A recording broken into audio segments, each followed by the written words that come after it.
Yes, welcome aboard to the Eastland Match of the round.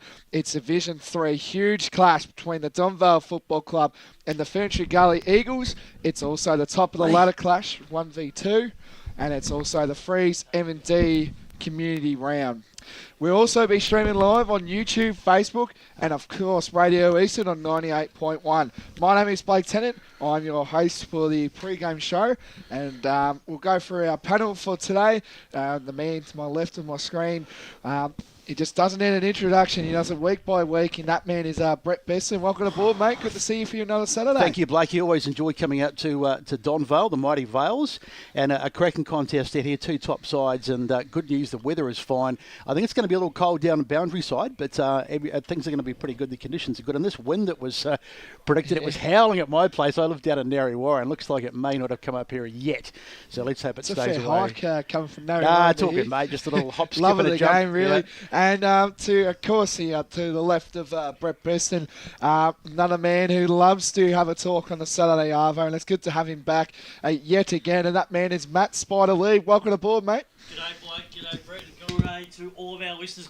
Great to be out here at the Donvale Reserve.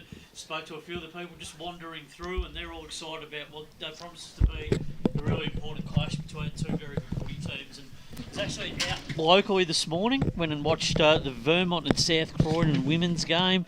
Fantastic level of football, and now heading here and looking forward to what promises, as we just mentioned, to a big game and right across all our divisions, which we're going to talk about this hour. And we've got two wonderful special guests. Indeed. Until they get here, I think we've got Kevin Collins coming on about 120, 125. So I think we'll just talk about the game a bit. I know we're talking about it, but we might just talk a little bit about the game. Obviously, top of the ladder clash. Doesn't get better. Both sides only had the one loss. What are you expecting from today, Besto? I'll start with you first, and then we'll go Spider. Look, it'll be really interesting. I think, obviously, and it's a bit of an obvious comment, but we say it every week, but it is true. The game will be won and lost in the midfield. I think Donvale's midfield are very, very good. They've got James Rouser. Yeah. James Rouser, who the last time, I can't remember what game we did last year, but Donvale was sort of struggling a wee bit, and Rouser went absolutely ballistic in one of the quarters. And it's the sort of thing he can do. Like, he's a brute of a guy, and he can just basically dominate the midfield. Then you've got Zach Haig, who I rate really highly as one of the best ruckmen going around. And the rest of their midfield, I mean, they're strong up forward. So, look, don't take anything away from Ferntree Gully either. I mean, the likes of Luke McComb will be good, Jai DeLu, Kieran Gray. But I think Donvale, I'm expecting him to get the chocolates today, but I think it'll be a close game. Home ground always provides the energy for the home side to get up, but it's a great challenge, I think, Brett and Blake, for Ferntree Gully. They're playing at a ground. The conditions will certainly play a major factor. So they've got to come with the right attitude, right mindset to take on a Donvale team that love to really dictate terms. That they'll want to get out of the gates nice and early and put their stamp of authority on the game. And that's the way that Kevin Collins coaches. He'll be really saying to us, you want to play the way we play? Well, you're going to have to beat us at our own game. And it's going to come down to really the physical bodies against a quick and fast Donvale team and tall team, which is very athletic, and they have the ability to be very flexible and agile right across the ground. I mean, you only got to go and look at their depth. They can swing players from one end of the ground to the other. Max Sodden is a player that they've picked up halfway through the season. Obviously, we know Max's background through Blackburn, and spent a little bit of time at Temple Star as well. And then you look at a couple of the other players that have come into the team, like Mitch Brower and Handley and Pallet, etc. And then the homegrown players like Nick Murphy's that just Nick Day and etc. They continue week after week to perform. So they bat particularly deep. So that's the challenge for Ferntree Gully here this afternoon. Yep. Speaking of, Blake, speaking of picking up players too, one of the real big ends for Ferntree Gully this year is Braden Wright. Yes. And he'll add an awful lot to their side. So that's a terrific pickup. But Spider's right. I mean, I remember back in 2017, I was all over Donvale that season when they won the flag, and I followed them a lot. I did a lot of their games, and a lot of those names are still on the side.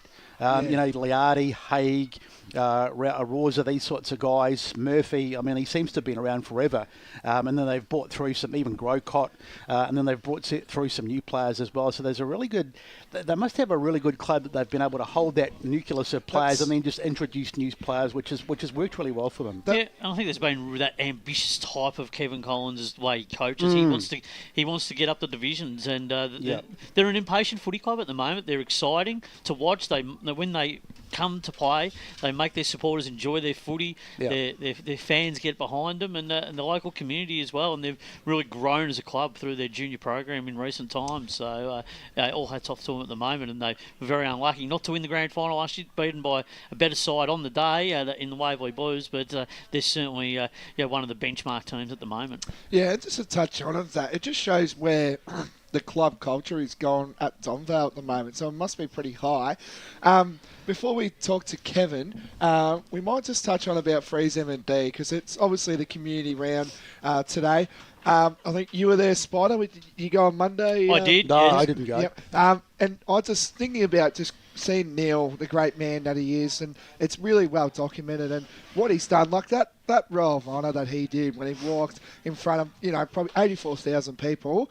It's just goosebumps, really, and we just got to thank the Danaher family and what they've done to get Freeze M&D. And, 9 years, like that's a remarkable, isn't it? It is, and it's the awareness that they've shown everyone to beat the beast. And Neil's been a tremendous ambassador, but he's just a real fighter, and he's really met the challenge head on. He knows that at some point in time, he's going to have a battle that he's probably not going to overcome. But the awareness is out there now, and he wants others to be able to benefit from his landmark and the things that he's been able to do to get the awareness out there. And when you think about what happened last Monday and the clap that he got and the applause from the big crowd, your mind did think back to when EJ Whitten went round the ground in 1995 for the State of Origin game, when 70,000 people acknowledged the late EJ Whitten, and it's the modern day people that have put so much time in.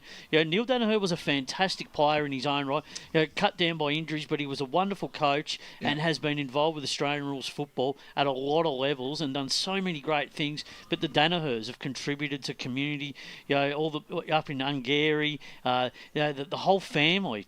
I've had that connection, and what they've put back into it, it's a great credit to them. They're taking the awareness out into the country and suburban areas for this round that we're here celebrating this weekend. So I think everyone should be very appreciative and acknowledge the tremendous effort. It's gone from a small fundraiser to what is now a national, well recognised, thing that we'll remember for years to come. And let's hope that we don't have to keep having these days, because hopefully we can beat the beast. Yeah, I've got a very strong affiliation with MND. Back in the late 80s, my nan got diagnosed with motor neurone, and at that stage it was pretty much no one knew anything about it. And I remember when they explained it to us and they told us what would happen, and we were just horrified, because without going into it, it's not a very nice thing, especially the end. And at that stage, it was unknown, and she lasted, I think, less than 2 years, which is, I think the life expectancy is about 2.5. And I think every year since the introduction of the Fight M&D round, and I don't give to charities. It's not that I'm a Scrooge, but I just don't. But every year I go out of my way to give to MND, because it's something that I'm really passionate about. And it's just good to see. Like I was there on Monday and just seen the sea of blue, as they say, with all the beanies getting used. I think we've touched on about M&D, but Kevin's not here. We're still waiting on him still. We might just go touch on one game, or if we have time before We can Kevin... always come back. Yeah. We can go through some of the other divisions and just pick out some of the best games. Yep. So we'll go through the first one. I think we'll start off in Division 4, and then we'll work ourselves up. So one of the games I reckon this week has to be the Scoresby Forest Hill game in Division 4. A lot of been writing about Scoresby. Obviously, during the week there was a write-up about how it's taken them 3 times to knock over Surrey, and they finally did that, which was, it was a great win for Scoresby. But Forest Hill, do you feel like they're starting to hit their straps too, Spider? I do. Look, I think you've got to recognise what they did last week. Like they played a Kilsyth team that was a couple of weeks ago that was just simply not ready to play. I spoke to a couple of Kilsyth people actually this morning when I was watching the women's game down at Vermont, and they were talking about how they just didn't come with the right attitude and mindset, and were basically caught off guard, and they probably didn't respect their opponents, and for that purpose they paid the ultimate penalty, and that was that they just didn't perform, and Forrestal took it to them. Forrestal have been a good improver this year. We criticised them last year for a lot of part of their game, the functions in terms of the way that they were presenting in terms of their forward line, and their inability through the midfield, and they were conceding a lot of scores. But they've really addressed that. They've brought some young players in, and they've got other players out from around the competition that have come into the team this year. So I think from that point of view, they've been well served. But on Scoresby, I've been really impressed with their last few weeks, and they are starting to show signs of being a top 2 team. A win over Surrey Park last week by 7 points after the previous week, just falling short down at Surrey Park. But they really turned it around last week, and that was through their ball transition on their home ground. They really stretched Surrey Park. They used the angles up. They kicked a lot more direct. That forward line had played with a lot more purpose. McBean back in the team provides them with that avenue to goal. Plumbridge, who's a young player that's been coming into the team and doing very well around the goals as well. But that midfield and that senior experience has just improved as the weeks have gone on. So Craig McKenzie should be really satisfied with the way they're going, and I think they'll have a big say over the next couple of weeks. They're a team to watch. Yeah, it's nice to see Forest Hill bounce back. I mean, they had that great premiership win in 2017, and the club was sort of probably a lot of the guys on that team sort of were at the end of their road, and they were sort of coming to the end of their careers. So they won the flag, and then they lost a lot of players, and they've sort of had to go through a bit of a rebuilding. So I'm not too hard on them. I mean, every club has to go through it. You get to the sort of the top of the tree, and then inevitably you're just going to come off for a while and then bounce back up. And yeah, their results have been a bit surprising that they haven't been better, but as Spider says, they're definitely on the up, and that was a great win last week. Yeah, so Bennett's been good when he's been playing. 100%. Handoff, obviously, down forward. And I think when you look at Forrestal, Naylor's been a really good performer and but consistently getting in the best players. So they have the makings of some of their younger players coming through, but then that experience that they've had around the club for a long period of time providing a little bit of stability. So I think some upside in Forrestal, absolutely. Yep. So we all gone Scoresby for this one, or Forest Hill? Scoresby for me, but I think Forest will be competitive for a majority of this game, but expect Scoresby to win by around about 5 to 6 goals. Yeah, I think Scoresby will get up in this one, but as Spider said, I think Forest still are improving all the time, and don't be surprised if they, the game's not won till the last quarter. Yep, so of course Quarter North have the bye, so we won't be talking about them this week. We'll save them for next week. Another one, Churnside Park v Surrey Park. Do you feel like Churnside has picked probably the worst kind of games to play Surrey Park? I'd say they've got no chance today, and it's nothing against Churnside Park, but Surrey Park will be spewing after getting beaten last week, and I think they'll come out with breathing fire, and I think they'll get the chocolates today. Well, it's the response, isn't it, Brad? Yeah, exactly. I mean, look, Surrey Park will want that response, and I think for them, having a loss at this time of the year is a good thing. They get to go back, reset, have a look at some of the deficiencies that the team may perhaps have, and have a look at what they need to improve on, because they're not an unbeatable force. And when we saw that last season, particularly when Surrey Park beat Sylvan throughout the course of the year, and we all started to wonder what was going to happen, and then Sylvan ended up eventually getting the premiership. But so this time around, it feels like a race in 3, but in saying that, you just have to be careful. Surrey Park, they've had some more additions to their team this week, a few players back in, so that'll give them a little bit more stability across the ground, and they're a good team, so they'll respond. But in Churnside Park's case, last week, a 47-point win. Yes, some goals late from North Croydon. They kicked 100, which is for them was a really good outcome. But really, Churnside Park, at one stage we thought they were going to win by a lot more, so they'd be a little bit disappointed by the end margin last week. So because it was probably a little bit flattering for them. They desperately need a win though, because they're starting to just drop off. Well, they're probably out of the race. Yeah, now, I mean they're 2 wins outside the top 4. So I mean, if they could get a win, they'd have to rely on Forest Hill getting a couple of losses, and so mathematically there's still it's a possible, chance, but they just have to keep winning. Yeah. So Surrey Park is well. Surrey Park, 100%. And the final game that we've touched on. Is Kilsyth Nunna Warning. One-way traffic, Yeah, Kilsyth. I mean, it will be Kilsyth, but I think Nunna Warning have really been a solid improver in Oh, the last month. without I think doubt. that they're starting to score now. We're starting to see little improvements in their game. They're winning quarters, they're winning halves, but they're also winning in other key areas of the ground and really starting to show some promising signs up forward. I think they're really starting to show that they've got some quality players amongst the playing group, both back and forward and through their midfield. So I think they'd be excited what they're seeing. Some wins have come their way, and I think in the back half of the year they might win a couple more on the way home and perhaps finish with 4 or 5 wins for the season. I think they're really a team to watch over the next couple of seasons. I think they're moving places in the not too distant future. Definitely. Yep, and of course, before we get into Kevin Collins, I'll read our famous oracle that we've got in the Eastern Football Netball League. You wouldn't believe it. They've got Chertside Park to beat Surrey Park, 96-80. Kilsyth to beat Nunawanning, 94-78. And Forest Hill to beat Scoresby, 101-76. So, interesting about... Well, the conditions probably haven't been read by the Oracle, because obviously the windy conditions will play a big part. Not sure there's going to be a heap of big scores today, but there will be some shootouts, but it just depends how teams get off to that early start. I think the big factor today will be the winds, because it is going to be very breezy in certain parts, and they're forecasting really strong winds today, so it could make it very interesting. Yes, alrighty. So our first guest of the pre-game show is Donvale coach Kevin Collins. Kevin, good to see you back on Eastern Football Netball League game day, mate. Good to see you again, mate. Thank you. Yeah, it's good.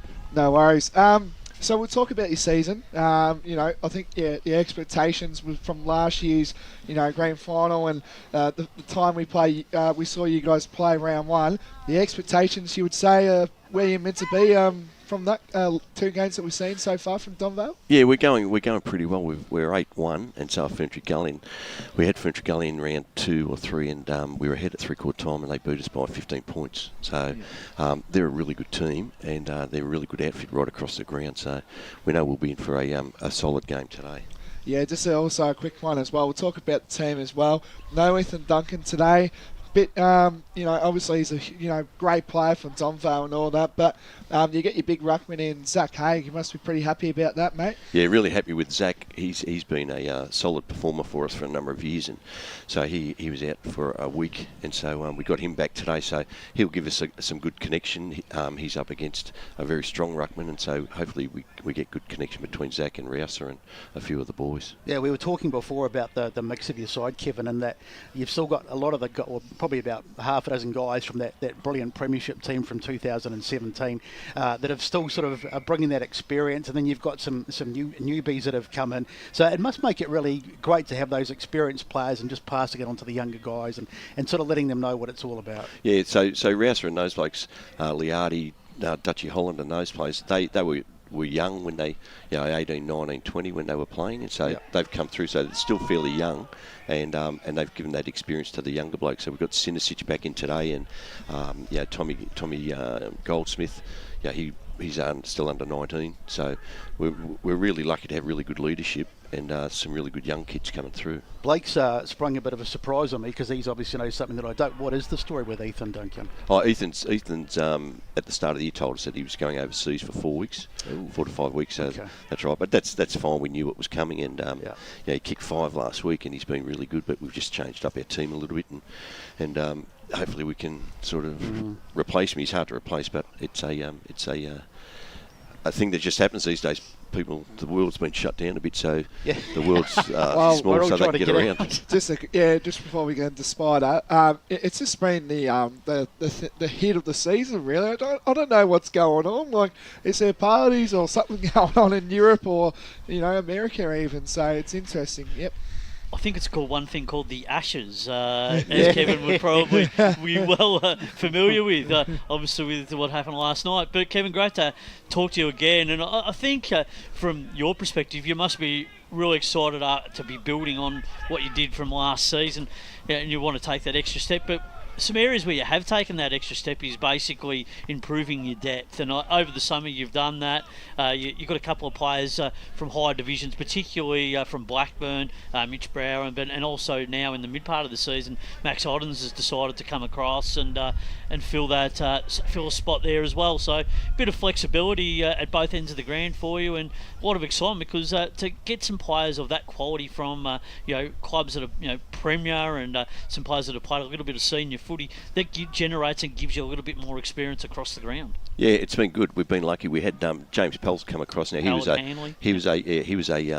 Donvale junior, so he came through our juniors and had played at Donvale previously and then went to Blackburn. So he's come back, and that sort of set a network of Jimmy Hanley to come across, and then we were so lucky to get Max Otten back, and his dad and his granddad have been presidents here, played here, so that's where the family connection's been. So we've been really good with that, and Charlie Kent and a few of his mates, Mitch Brewer, those sort of players, they've come through. So we've been really lucky. So we didn't actually, because we've got a really good junior program, we didn't actually actively chase anyone. They chose to come across, and so I think that's probably a tribute to the club. Yeah, so that shows and the real signs and the testament to what's actually going on at the place. People want to be around a club that's actually around the mark of having success, and that must be exciting for you because you go, well, hang on, I've got so much depth at my disposal here. I've got players that just want a game. They're knocking down the door. So you sit there on a Thursday night, the magnets are on the board. Instead of having probably 25 names there, you're probably sitting there with about 32, 33 names there, going, well, how am I going to fit these all in and try and satisfy everyone's demands and needs? And I've actually got a points thing to keep on consideration, and also salary cap as well. Yeah, well, that's right. You've got points and those sort of things, but we've been really lucky because most of them are our juniors, and we've played about to this date probably 37 different players this season. And back in the day, in '96 we played 32 for the whole season. That's incredible. We've already played 37, 38 so far. It's halfway. So it's just a different times and those sort of things. So we're happy with our list. We're happy with the quality of the player and the character that they've brought down. It's been a tough week, I think, for Eastern Footy League in terms of what occurred with a couple of the people from Warrandyte. We're really closely affiliated with them, so both clubs have agreed to wear red and white armbands in thoughts for the the Warrandyte community. So it's been a fairly tough week. Do you as a coach, do you have to counsel and sort of educate the boys to bring that awareness and that, I suppose, that togetherness together? Because when it does hit the community, particularly local people that people know through school or might be just through a close mate, and you realise how close people are, and it's our community. They're the next person next door to us at some point. So it's hard to distinguish, isn't it? Yeah, it is. It was the thought was brought on by James Rouser and the leadership group, so it was totally driven by them, and I think it's been well accepted, and I think it's just part of the Eastern Footy League community that we look after one another. Kevin, we'll let you go, but I just want to ask you really quickly before you go about your forward structure today, because obviously Nick Murphy, who just continues to dominate it there, but you have lost, as we mentioned before, Ethan Duncan, who's kicked a lot of goals for you. So will that change? How will you structure up forward today? We've gone a little bit smaller. So we knew it was going to be raining, so we'll just have Matt Day. We'll probably go there with Matt Liardi as well, and so they'll just play that second post role. And he's been really good, Matt Day, too, right throughout. Yeah. So he's given us something forward, and at some stage we might look at Max Otten thrown up there in his last game at Blackburn. I think he kicked 10. It's interesting because the previous game he played in the first on Anzac Day, and he looked all at sea up the forward line. Yeah. And I always look at Max and go, he's a defender because that's the way he looks at the game. I think he's a better reader of the game from a defensive end. But how do you get him to have that mindset to be able to be flexible within your team? We just train him. He's been in both the forwards and the backs group, so he's been used to that. But our priority is to keep him back. But if things sort of do need a restructure, then Max is something that can go forward. Well, I've just got one more. I believe it's your birthday, so I know you don't really like to say that, but there's something that actually came on my chest before we get you off. But I believe your boy Sam is playing tomorrow for Gold Coast, so I just want to wish you all the best with that. You don't really get to watch many games with Sam, but yeah, good to see that you get to see him, and hopefully you get the win and go and see the Blues lose, which would be it'd be a double take. Yeah. So hopefully the Gold Coast win tomorrow, and that'll keep their season up and about. They should have probably beaten Fremantle and should have beaten Melbourne as well. So they're up there and they're not far out of the eight. So it's good to go and watch them. Yeah, they're doing some good things. Exciting team, and Sam's doing some great things as a player and continuing to develop. Sam's enjoying. Nearly got you covered. Well, thanks for joining on, Kev. All the best for today, and happy birthday. Thank you. Have a good call. Thanks, boys. We'll do. Thanks, Kev. Kevin Collins there, the Donvale coach. So we'll touch on now. We'll go to second division. We won't do third because we've obviously got this game in front of us. So we'll jump into second. Couple interesting games. I think the main one would have to be the Templestowe Dockers taking on the Waverley Blues. Really good contest. We saw Templestowe probably about maybe 3 weeks ago, and they showed a lot of promise with especially the likes having Bo Mitchener and Michael Fogarty around the footy, and of course Dean Limbach, how he went around his business against Heathmont all a couple of weeks ago. Where do you see this game, boys? I think that Templestowe can win this game, Brett, to be honest. That's a big call. I've been really impressed. I said it on the weekend preview yesterday. The last month, Templestowe have played some amazing footy. They have been probably the most improved side in that second division, and teams are really starting to take notice. I think they're very physical in that midfield. Their four-line structure with Dean Limbach coming into that team is giving them a little bit more potency since the departure of Clark. I think Dean is going to be a point of difference for them come finals time, because he has that ability just to move around the ground. He's very agile, but can take. He's a beautiful kick of a football. Mitchener, as you mentioned, Blake. I just think that they're playing some really good footy at the moment. Nagel's having a great season to date so far. Alex Brown's been playing some really good footy. Giannavi has been playing some good footy from Blackburn, who's been playing. He's been playing really well. So I'm with Templestowe today. I think Waverley, good side. Forward line's always hard to beat defensively, but through the midfield, their transition's been good. But I think it's going to be a win for Templestowe. Yeah, no, I totally disagree. I think Waverley Blues will get up today. I think they've only had the one loss, and they are a very good side with Big Williamson up forward and the rest of the side playing pretty well as well. So Templestowe, improving, but I think the Waverley Blues to get it done. Yeah, alrighty. So now we're up to our second guest of the show. We got the Ferntree Gully football coach, Brent Kiker. Brent, welcome aboard. Another good chat with you on Eastern Football Netball League, mate. Thanks for having us, guys. No worries. Brent, first and foremost, mate, we'll talk. I know you don't really want to be talking about your last year's season, but we'll talk. So 0-7 last year, and the way the Ferntree Gully, the way you've coached, you must be really happy of the way you guys are going about your business. Only having one loss from 0-7 start, you must be pretty proud of your group. Yeah, it was. We don't want to dwell on it too much. Obviously, we've moved on, but that's okay. Yeah. Look, it was really pivotal to what we're doing now. So there's a lot of relevance there. I think what we're able to do is get games in the kids, and these guys now are leading from the front now. So. I think it showed a lot of character as well, and a lot of belief in the group to stick together. You know what footy clubs are like. 0-7, the knives come out, as they say. So, look, not just from the players, but the whole club stuck fat, and we knew we'd work our way out of it to where we're going now. Yeah, just also again, a lot of key outs, not having Lockie Kennedy and a few of the other big boys as well. Yep. Do you feel like your depth might be a bit challenged today? Like, do you feel like that could be huge coming in against a really good Donvale side today? Oh, absolutely, Blake. It's not ideal that the match of the round, you always want your best players. Yeah. So it's disappointing for a few of those guys, especially. But it's the adage in footy is teams don't win grand finals, squads do. So that's going to test us today. I think Donvale's probably in the same boat. You just had Kevin in then, so I know they've got a couple out as well.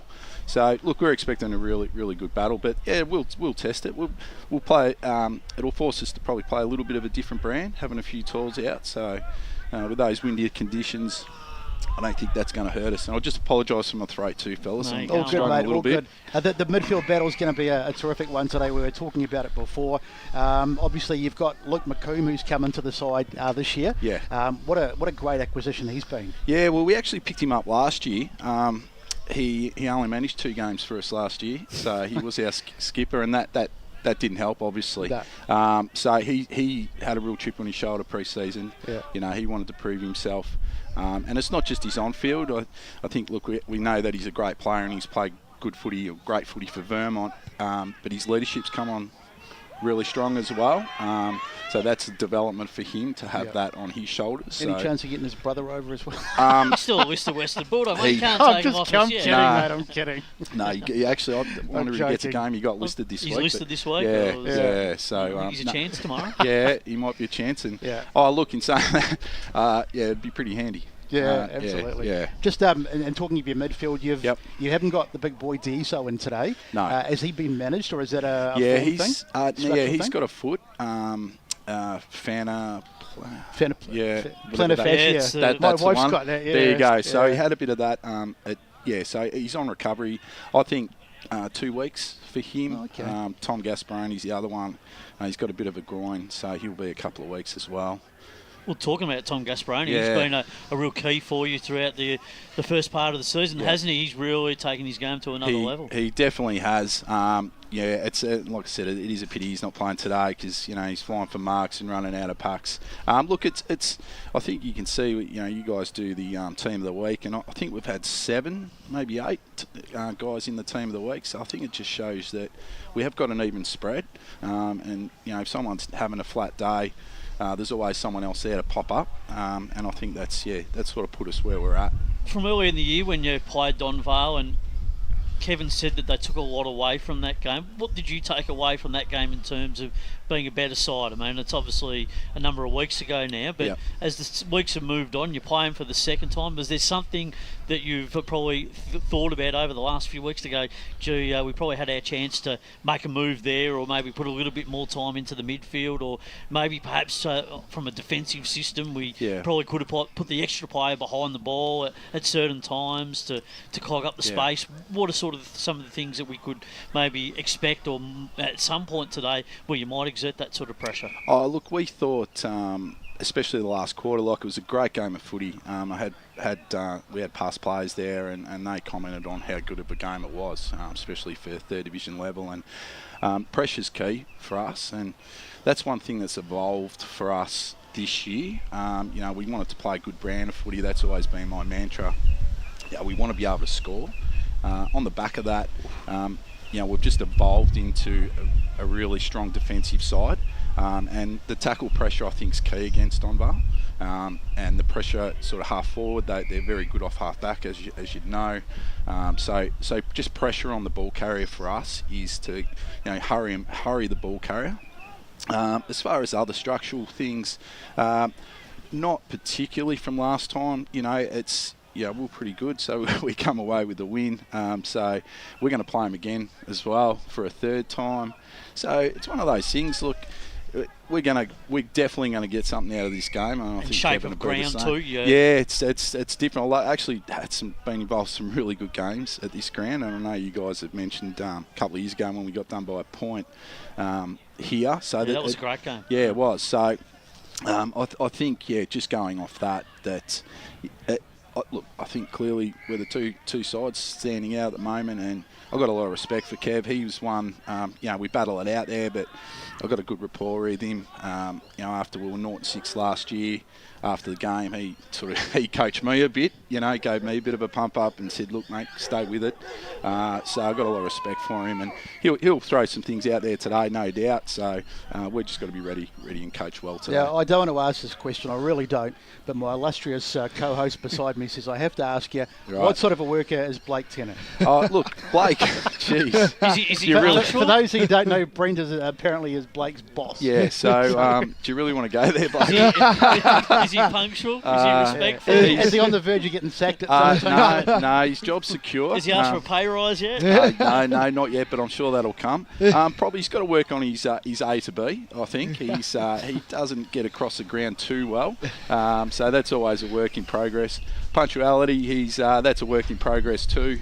So he keeps telling me he's going to watch the Ashes till 4 a.m. every morning, which doesn't fill me full of confidence. Was Montrose going to mention during the workday? It's always about the Rose or whatever he calls them.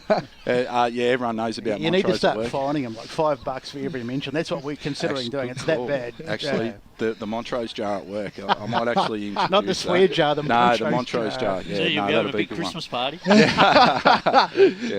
Alrighty. Well, thanks for joining us, Brent. Always good to have a chat. Yep. All the best for today, and Thank you. hopefully you can get the win and secure your spot at game clear on top of the ladder. No worries. And I just had to mention Hayden Harvey, just our fullback, because obviously you guys don't get to watch us. You've got a lot of teams to cover, but he actually wanted me to tell you guys that he has been the human blanket down at fullback. He's done some great jobs on Gillings and all these sort of guys. Watch we'll keep out him for in him mind today. for best on ground today. Yeah. He has been very impressive. We had him Excellent. chat about it on the weekend. Good one. Preview. Good stuff. Nice one. All right, thanks guys. Brent. Thanks, All the best, mate. Thank you. Take it easy. Alrighty, Brent Kiker there, Ferntree Gully, head coach there. So we'll go through, of course, Division 2. We touched on the Heathmont game. Sorry, not the Heathmont game, the Templestowe Waverley game. We'll go through the things nearly before we go to our first ad break, of course. I think there's another one that we should talk about is probably the East Burwood Mulgrave game. Obviously Spider, East Burwood. What's been the talk of the town? Obviously playing against Mulgrave, who you think could do a little bit better than what they picked up pretty good players. Having Fletcher Roberts and Lynn John playing for them. So what's been talk around East Burwood this week? Well, East Burwood have got a few players back in, so they're starting to get back to that full-strength team. Rixton coming back in, Stamatopoulos coming back in this weekend as well. So they're starting to get some real key leaders back into the lineup, which is very important for them. That back six we knew was a very disciplined back six in 2022, and part of their rise up the ladder in Division 2, and part of their success that they had making finals. So if they can do very well today and shut down that forward line of Roberts and Booth, they'll go a long way to winning the game. Their outside run is in good health at the moment, but I think it's their inside work over the last month or so has really improved, particularly at the Ringwood game, Brett, when we watched that Ringwood East Burwood game. The way that they were able to own the corridor, and in return, guys like Young were able to hit the scoreboard as well. So I think that was really important. Alrighty, sorry we have to cut you off. We'll talk more about the game, but we're going into our first break here today, so we'll be back more for more Eastern Football Netball League action. As Sarah opened her best friend Jackie's wedding invitation, she was overcome with a wave of emotion. While her two young boys wrestled on the floor, tears of happiness rolled down Sarah's cheeks as she saw the words she'd been longing to see. Please note, this wedding will be a child-free event. Well, Sarah, looks like we're off to Eastland for a new frock and some heels. And let's book in that babysitter. For all of life's little moments, there's Eastland. Eastland. Live real.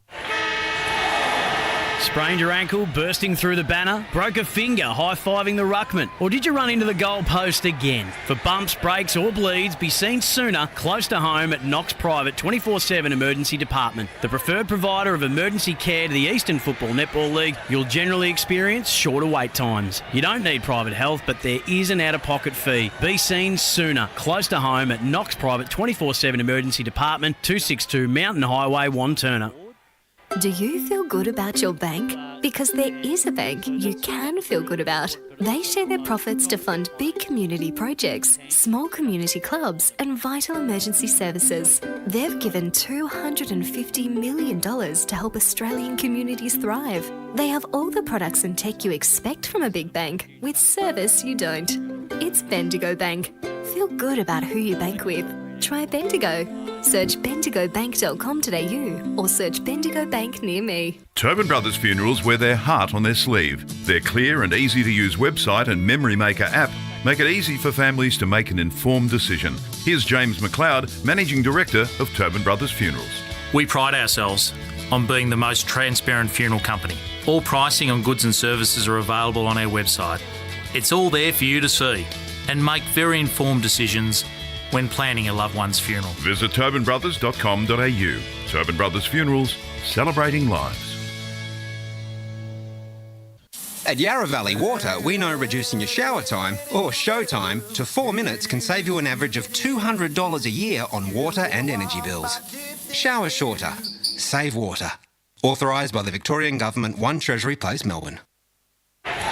Sprained your ankle bursting through the banner? For bumps, breaks or bleeds, be seen sooner, close to home, at Knox Private 24/7 Emergency Department. You'll generally experience shorter wait times. Knox Private 24/7 Emergency, 262 Mountain Highway, Wanturna.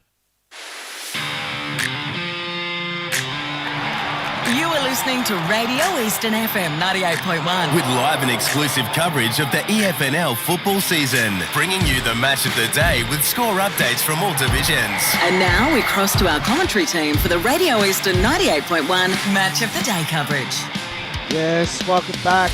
It's we are down here for the Eastland Match of the round, Division 3 clash between Donvale and Ferntree Gully. Top of the ladder clash as well, as I touch on. And of course, it's the Freeze M&D community round. We're also live on YouTube, Facebook, and of course, Radio Eastern 98.1. We got a little bit there, but we're halfway through. So Young, you were talking about Young Spider. I was talking about the point that Eastfield's forward line has come really good in the last couple of weeks, and particularly off the back of Young and Dove that have gone forward and are now giving Eastfield some real big targets down there, because that midfield is now giving that supply because they're owning the corridor and giving the repeat entries on a regular basis because their clearance work's been so good. So if they get a good look at it today, they could really be damaging players against a Mulgrave defence that will be under a lot of pressure. On a big ground too, Ling Jong probably he's not playing. He's not listed, so he's out with a hamstring. My understanding is, so he's not playing. So that puts a little bit more pressure on their midfield, but also they have to rely on Booth and Roberts to kick those that winning score. So there is a lot of pressure on, and Eastfield's back six has been very capable and impressive in recent times, and having those additions come back into the team. Yeah, so we saw Kyle Dove, didn't we? Was it the Ringwood game a couple of weeks ago that we did, and he was very, very good. So absolutely, yeah, no, he's in superb. So if they get it back to 5-5, Brett, they'd probably be in the box seat on the home run to potentially play finals, and probably Ringwood. Mulgrave, this is pretty much a last opportunity. They need to start stringing some, because they played the extra game. That'll probably put a lot more pressure on them, because they're probably just not going to beat those higher teams at the moment. They're just not playing good enough footy for me. It's a bit inconsistent. So what's your tip, boys? Who are we going for? Well, I'll say Eastfield, but I think with the wind factor playing a big part, if Eastfield get off to a good start, or even have to rely on the breeze coming home, I think a 4 or 5 goal win would be satisfactory, I think. Yeah, Eastfield would as well, I think. We'll get the chocolates. Yep, moving on. I think we'll just for a bit of time and all that, we'll go through just some tips and, we'll give a little bit of insight. Heathmont taking on Upper Ferntree Gully. Jets all the way. Yep. Yeah, Jets will whop in there. Yeah. And as well, Pew, and then we got the Basin hosting Baronia. Do you feel like Baronia can just, get a little bit more percentage kind of thing? Or the Basin, too many outs. Some of their experienced players missing. Young groups starting to get a little bit tired. The second half of the year will be a real test, but Baronia should be winning that comfortably, you would think, today. Baronia too much class. I mean, they've got strength all across the ground, so Baronia... Lake out of the side makes a little bit of a difference. So that'll be sorry? Lake out of the side as well. But it won't make that big difference. Plenty of depth. Still get it done, yeah. And, of course, we've got a huge night game tonight down at Knox Gardens Reserve between Knox and Ringwood. Ringwood hosted the first game, so now it's over to Knox to play out there. I'm just, listening in to Brash. He's just, and probably our great man. You're not going to make a case for Knox, are you? Just night games. I just feel like they're just not... like percentage is kind of the key, because if you play one a day, you could win by the amount of margin. And I just feel like night games are just umming and ahhing about percentage kind of thing for like Ringwood or something like that, that want to progress through. Do you guys tend to agree with that one? I think Ringwood will win, Brett, to be honest. Look, Knox will be competitive. It can be a bit of a leveler, because sometimes it depends on the conditions. If you get a bit of dew and stuff, I mean, it can make it a little bit closer than it otherwise would have been. But Ringwood should win pretty comfortably, I think. All right, so we got the Oracle, our famous Oracle. It's got the Basin 89 to Baronia 113. East Burwood 96 to Mulgrave 49, so a win there, the Oracle reckons, for East Burwood. Heathbourne 60, Upper Ferntree Gully 36. Templestone 96 to Waverley Blues 96, so a draw. A draw. Knox 39 to Ringwood 53. I think that's fair, considering we've got a night game. Actually, it might not be that low scoring, but it will be lower scoring because it's a night game. So and potentially inaccuracy with the win. Exactly. So that might not be too far off the mark. Indeed. So we're going to go into First Division. Well, my favourite division. No particular reason why. But anyway, we've got a couple of big games in Division 1. So we've got Croydon taking on Lilydale. Now, this could be an interesting game, considering where both sides' form is at the moment. No one really predicted to see Croydon where they are now, and yeah, what's your predictions on that? Well, Croydon have been hit by the overseas tourists, yes. And they just haven't been able to score there. Look, they've really struggled in the first half of the season. Lilydale have been a little bit better. They're starting to develop their players. We know Hickleton's playing some good footy at the moment. I just can't see them kicking a winning score against Croydon. So for me, I think Croydon in a very low-scoring game will find a way to get over the line. Yeah, I'm a bit in agreement. I mean, I don't think it'll be a flash contest, but Lilydale's an ability to find the goal. So Croydon will be happy to just have probably an ugly scrap. And if that's the case, well, then I think they'll probably get up in a close one. Yeah, Beaconsfield, Mitcham. Of course, Mitcham hosted the first game, twilight game, but this one's back to the 2:20 time slot. Do you feel like Beaconsfield, like home ground advantage? Yes, that is the key. You know, we touched on with this game in front of us. But do you feel like, you know, Beaconsfield, can they do like a statement game? That's what I'm kind of gathering, to show that they are finals contenders, you would think?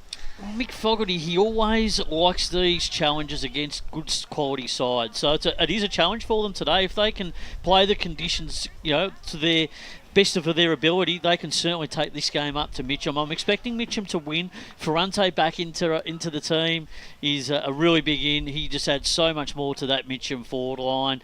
We know how versatile he is. We know that Mitcham are a big scoring team. Their midfield's in outstanding form, so they're going to be very hard to beat. But Beaconsfield, the last time these two teams met, it was only really the first quarter. Apart from that, the rest of the game, they were in the match for pretty much the bulk of the contest. It was just their inability to finish. But if they can finish their work today, then they'll certainly push Mitcham every step of the way. Yeah, I think Beaconsfield will give it a bit of a nudge. I think Mick Fogarty's starting to get them sort of playing his way now, but I don't think they'll have quite enough to get. About 4 or 5 goals for Mitcham. So Mitcham to get up. Yeah. All right, next game, of course, is Montrose Football Club taking on the Bayswater Football Club down at Montrose Recreation Reserve. Go the Waters. So we'll touch on with this game. Huge inclusion for Montrose.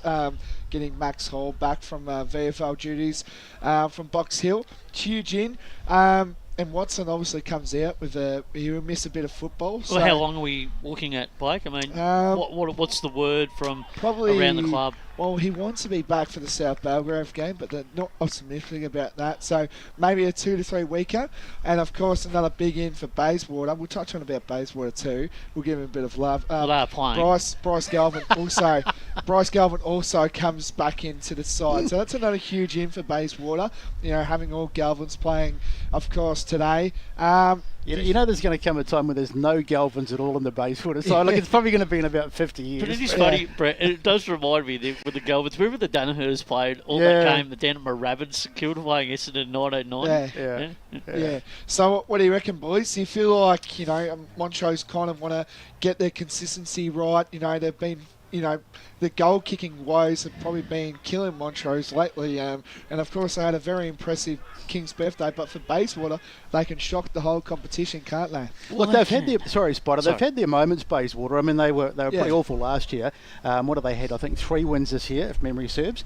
So they've shown some better signs and they're improving, but I just don't think they've got enough to beat a pretty good Montrose side. No, you wouldn't have thought so, Brad. I mean, when you consider what they've provided, look, Montrose, they just look like they have class class in every area of the ground. I mean, defensively they're very sound. Midfield's playing extremely well, and then up forward, well served. I mean, Schwab's been in really good form. He's been a really good pickup, I think, for Montrose. Yep. They're really happy with him from all reports, and we know what Garthwaite brings to the team. The Chamberlains as well. So they're a very strong outfit and going to be very hard to beat at home. I think Montrose will do it pretty comfortably, Blake, and you can celebrate accordingly later tonight. Just a tip for both of these games coming up. We've touched on deeply in Division 1, of course, with a couple of big games. But North Ringwood, South Belgrave. Last time, of course, South Belgrave just absolutely put out of North Ringwood out of the park there. So do you feel like South Belgrave can win this one? South Belgrave will win, but I think North Ringwood will take it right up to them. So they've been challenging at Quamby Reserve. Hard to win there. Hard to win there, and they're probably due for a loss at some point, South Belgrave. But I just think they'll do enough to get over the line. I agree. I think South Belgrave will get the job done. I don't mean to go on about it, but the wind, I think, will again play a part, so that may make it a little bit closer. But I think South Belgrave at home will get it done. And one turner South from Mooroolbark to finish the game off. You feel like one is South, home ground advantage. They're very hard to beat, and Mooroolbark, they're just been not the way we want to see Mooroolbark up to the grand final. Yeah, it's just been inconsistent after last year, but got too many goal kickers for one turn to South, and defensively led by Lockie Noy playing some outstanding footy in the Deans, and too good. And Lincoln Wong playing some outstanding footy at the moment. Yeah. All right, so we're going to go to the Oracle for First Division. It's got Croydon 82 to Lilydale 38. You would say about the same there. Beaconsfield 59 to Mitcham 102. Montrose 91 to Bayswater 54.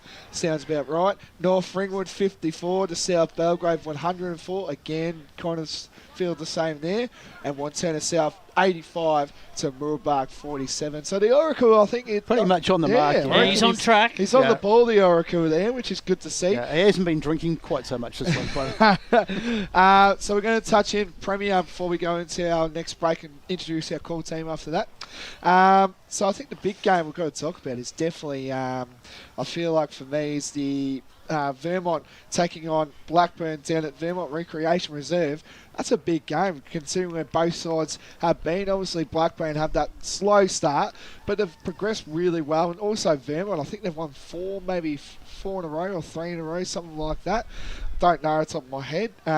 But yeah, do you feel like it could go both ways for that? Well, I think at home, I've got Vermont narrowly. I think that for Blackburn, not having Harry as the ruckman is certainly going to put a lot more responsibility on Baker. We know Blackburn's midfield are very solid, but are playing against a Vermont team in the midfield today that'll have to spin the magnets a bit because Lockie John's not playing. So Greenwood and a few others will have to do the bulk of the work. Hawkins will do a fair bit of the ruck work with Hanlon, you would think.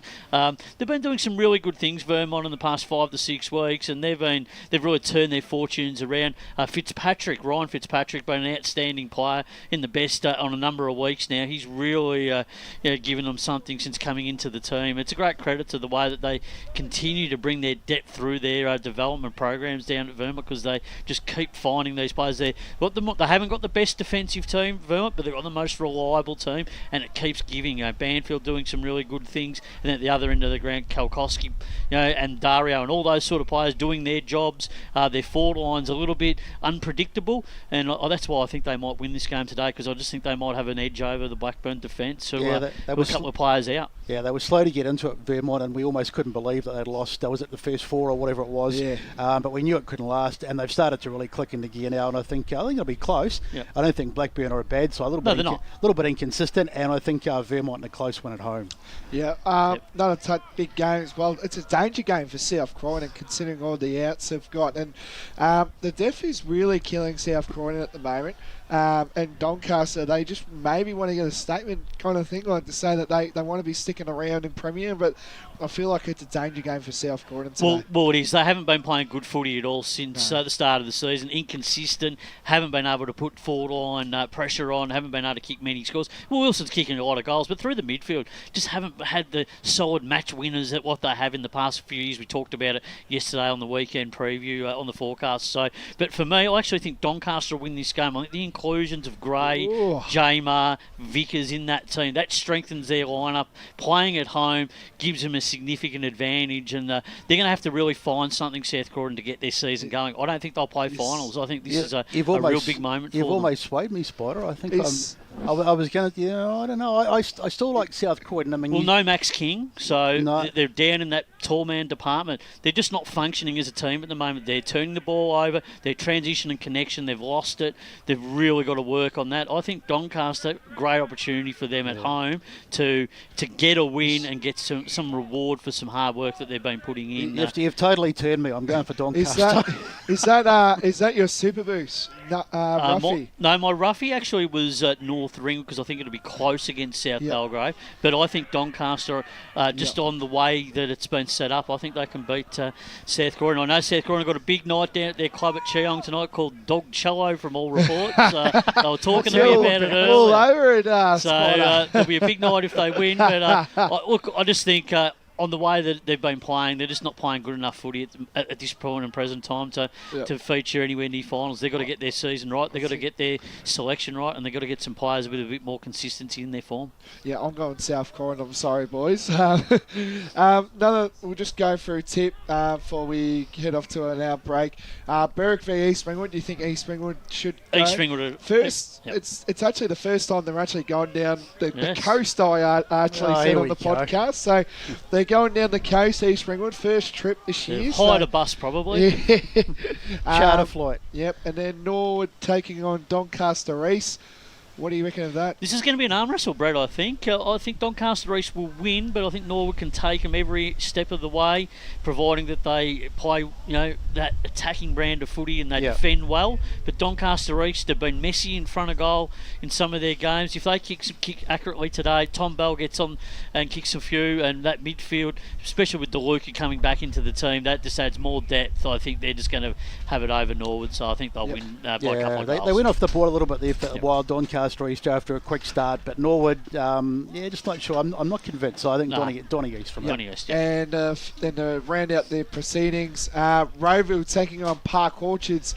I think Roeville should get home. Well, this is a game that if Roeville don't win, we have to start asking some question marks. I mean, Park Orchards, they just haven't got the manpower to go with it. But if Roeville don't win this, Ray Baird might leave town. Yeah, and Lockie Wine's been playing some really good footy. He's kicked 30 goals, but they need that contribution from those small forwards. They haven't had it during that first part of the season. So Roeville, next few weeks, will tell the story of their season. Got a big game against Blackburn next week and a few other tough teams on the run to the finals. So they need to turn it round to give themselves a chance. But today, very important to take those steps forward. Yeah, so we're going to go for Oracle again. So with Premier Division, got Berwick 56 to East Ringwood 65. So nice close game down there. Norwood 65 to Doncaster East 67. So 2-point win there for the Lions. Now Spider's game. Doncaster 41. South Croydon 58. So he's gone the Bulldogs for this game. And he's probably got Wilson in for a few more goals there, but we'll have to wait and see. I'm still won't go back on what I said. Yep. Roeville 98 to Park Orchard 67. That's about right. And I think this is a really big game, and I said it at the start for Premier. Vermont 93 to Blackburn 96. I'm just not sure with the conditions. What I saw this morning, I think that wind is going to be have real significant value in that game. So whoever gets it first will certainly benefit. We could see a round of probably more upsets than we've seen because this breeze is going to make it a real lottery. Yeah. And Blackburn aren't afraid of going down to Vermont. And it's a big rivalry, big day down there. Vermont's got their past players' day. Brush is there, I believe. Yeah, the Cullens were all there. The Gislinghams. There was all the greats from the Vermont Footy Club over many years, so a big crowd. The car park was already full when you went down there earlier this morning. Yeah, alrighty. So that is our pre-game show for today's game between Donvale and Ferntree Gully. We're going to take a break, but that's not it because we're introducing the call team, and then straight after this is the first bounce. It's Ferntree Gully taking on Donvale. Today at Eastland, Lucy's trying on jeans for a momentous occasion. Coffee with the ex. She needs jeans she can move in because she's definitely moved on. Jeans that get a second look but don't give any second chances. Jeans that say, why yes, I have spent the last 8 months in a post-breakup juice-cleansing, kickboxing, personal training frenzy. And it looks as though she's just found the perfect pair. Yeah, that's great. Bravo, Lucy. For all of life's little moments, there's Eastland. Eastland. Live real. Sprained your ankle bursting through the banner? For bumps, breaks or bleeds, be seen sooner, close to home, at Knox Private 24/7 Emergency Department. You'll generally experience shorter wait times. Knox Private 24/7 Emergency, 262 Mountain Highway, Wanturna. Do you feel good about your bank? Because there is a bank you can feel good about. They share their profits to fund big community projects, small community clubs, and vital emergency services. They've given $250 million to help Australian communities thrive. They have all the products and tech you expect from a big bank, with service you don't. It's Bendigo Bank. Feel good about who you bank with. Try Bendigo. Search bendigobank.com.au or search Bendigo Bank near me. Tobin Brothers Funerals wear their heart on their sleeve. Their clear and easy-to-use website and Memory Maker app make it easy for families to make an informed decision. Here's James McLeod, Managing Director of Tobin Brothers Funerals. There's no mystery about our pricing. It is clearly displayed on our website and our app. We have staff standing by 24 hours a day, every day of the year to assist you in your absolute time of need. Visit tobinbrothers.com.au. Tobin Brothers Funerals, celebrating lives. There are only 3 things that should be flushed down your toilet: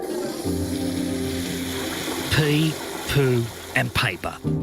Some wet wipes and antibacterial wipes say that you can flush them, but you can't.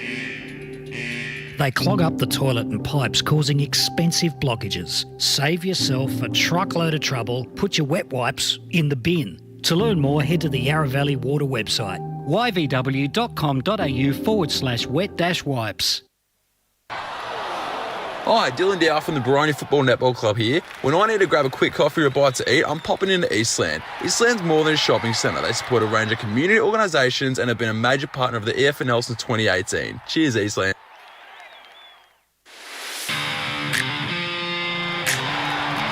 You are listening to Radio Eastern FM 98.1. With live and exclusive coverage of the EFNL football season, bringing you the match of the day with score updates from all divisions. And now we cross to our commentary team for the Radio Eastern 98.1 Match of the Day coverage.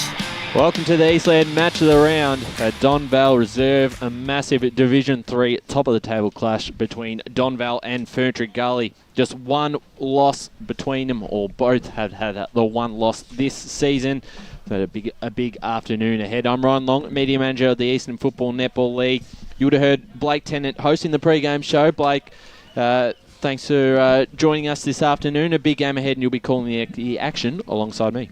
Oh, it's always a great pleasure to call footy with you, Ron. Of course, we had another top-of-the-ladder clash between Mitcham and South Belgrave, of course.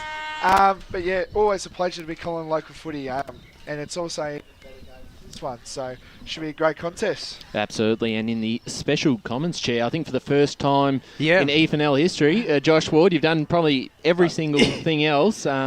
You're in this role this afternoon. Yeah, I mean, it's not too unfamiliar for me, the special comments role. I've done it that many times out in the NFNL, so I'm looking forward to being on special comments today, and very much looking forward to what is a massive clash. I enjoy watching Donvale. Obviously, when we were out there in round 1, I'm excited to see Ferntree Gully for the first time as well. So it's going to be a tight contest as well, I reckon. Absolutely, and you're right. We couldn't get any closer in that round 1 game against Donvale and Warrandyte, with that game going down to the last kick of the afternoon. I think it was about 4 lead changes in the last 10 minutes. It was a crazy finish. So if we get even similar to that today, we're in for a good show this afternoon. And also in the van today, Paul Uconi will be doing the stats centre as usual, and also doing a bit of special comments. Paul. Hello. Is this on? Yeah. Yeah, you're on. I'll just write. Yeah. No, it should be. We hopefully expect a beauty today between Donvale and Ferntree Gully, the top 2 teams on the table. Absolutely, and you were out at the women's game this morning, Vermont versus South Croydon. A good win there for the Dogs. It was a good win for the Dogs. It was a very close game up to 3-quarter time, and then the Dogs then kicked away in the last quarter. It was a very windy experience for me and Josh, but no, it was a good game to call. Oh, absolutely, and that will play sort of a factor here at this game as well. I don't know if the wind's dropped off a little bit since the morning, but we're out there trying to put the goalpost padding up, and the wind was just, howling towards the far end of the ground there, towards the scoreboard end. So will certainly play a factor, especially with this coin toss on who wins and being able to kick in that direction, Josh. It will be interesting, and the wind as well during pre-game as well. We were outside, Paul and I, and it did start to pick up at times. I think it just picked up as I said. Right on cue. Sorry, Josh, to cut you off, and I don't like saying this, but don't do a Trent Cotchin. And don't do what he did. You can't slander Cotchin on the day of his mate. I know it's 300th, but just don't do what Trent Cotchin did. Well, let's keep that out. But a big game, obviously, Blake, this afternoon, and we've mentioned it. And I'm sure you spoke a bit about it in the pre-game. But just your thoughts on this matchup.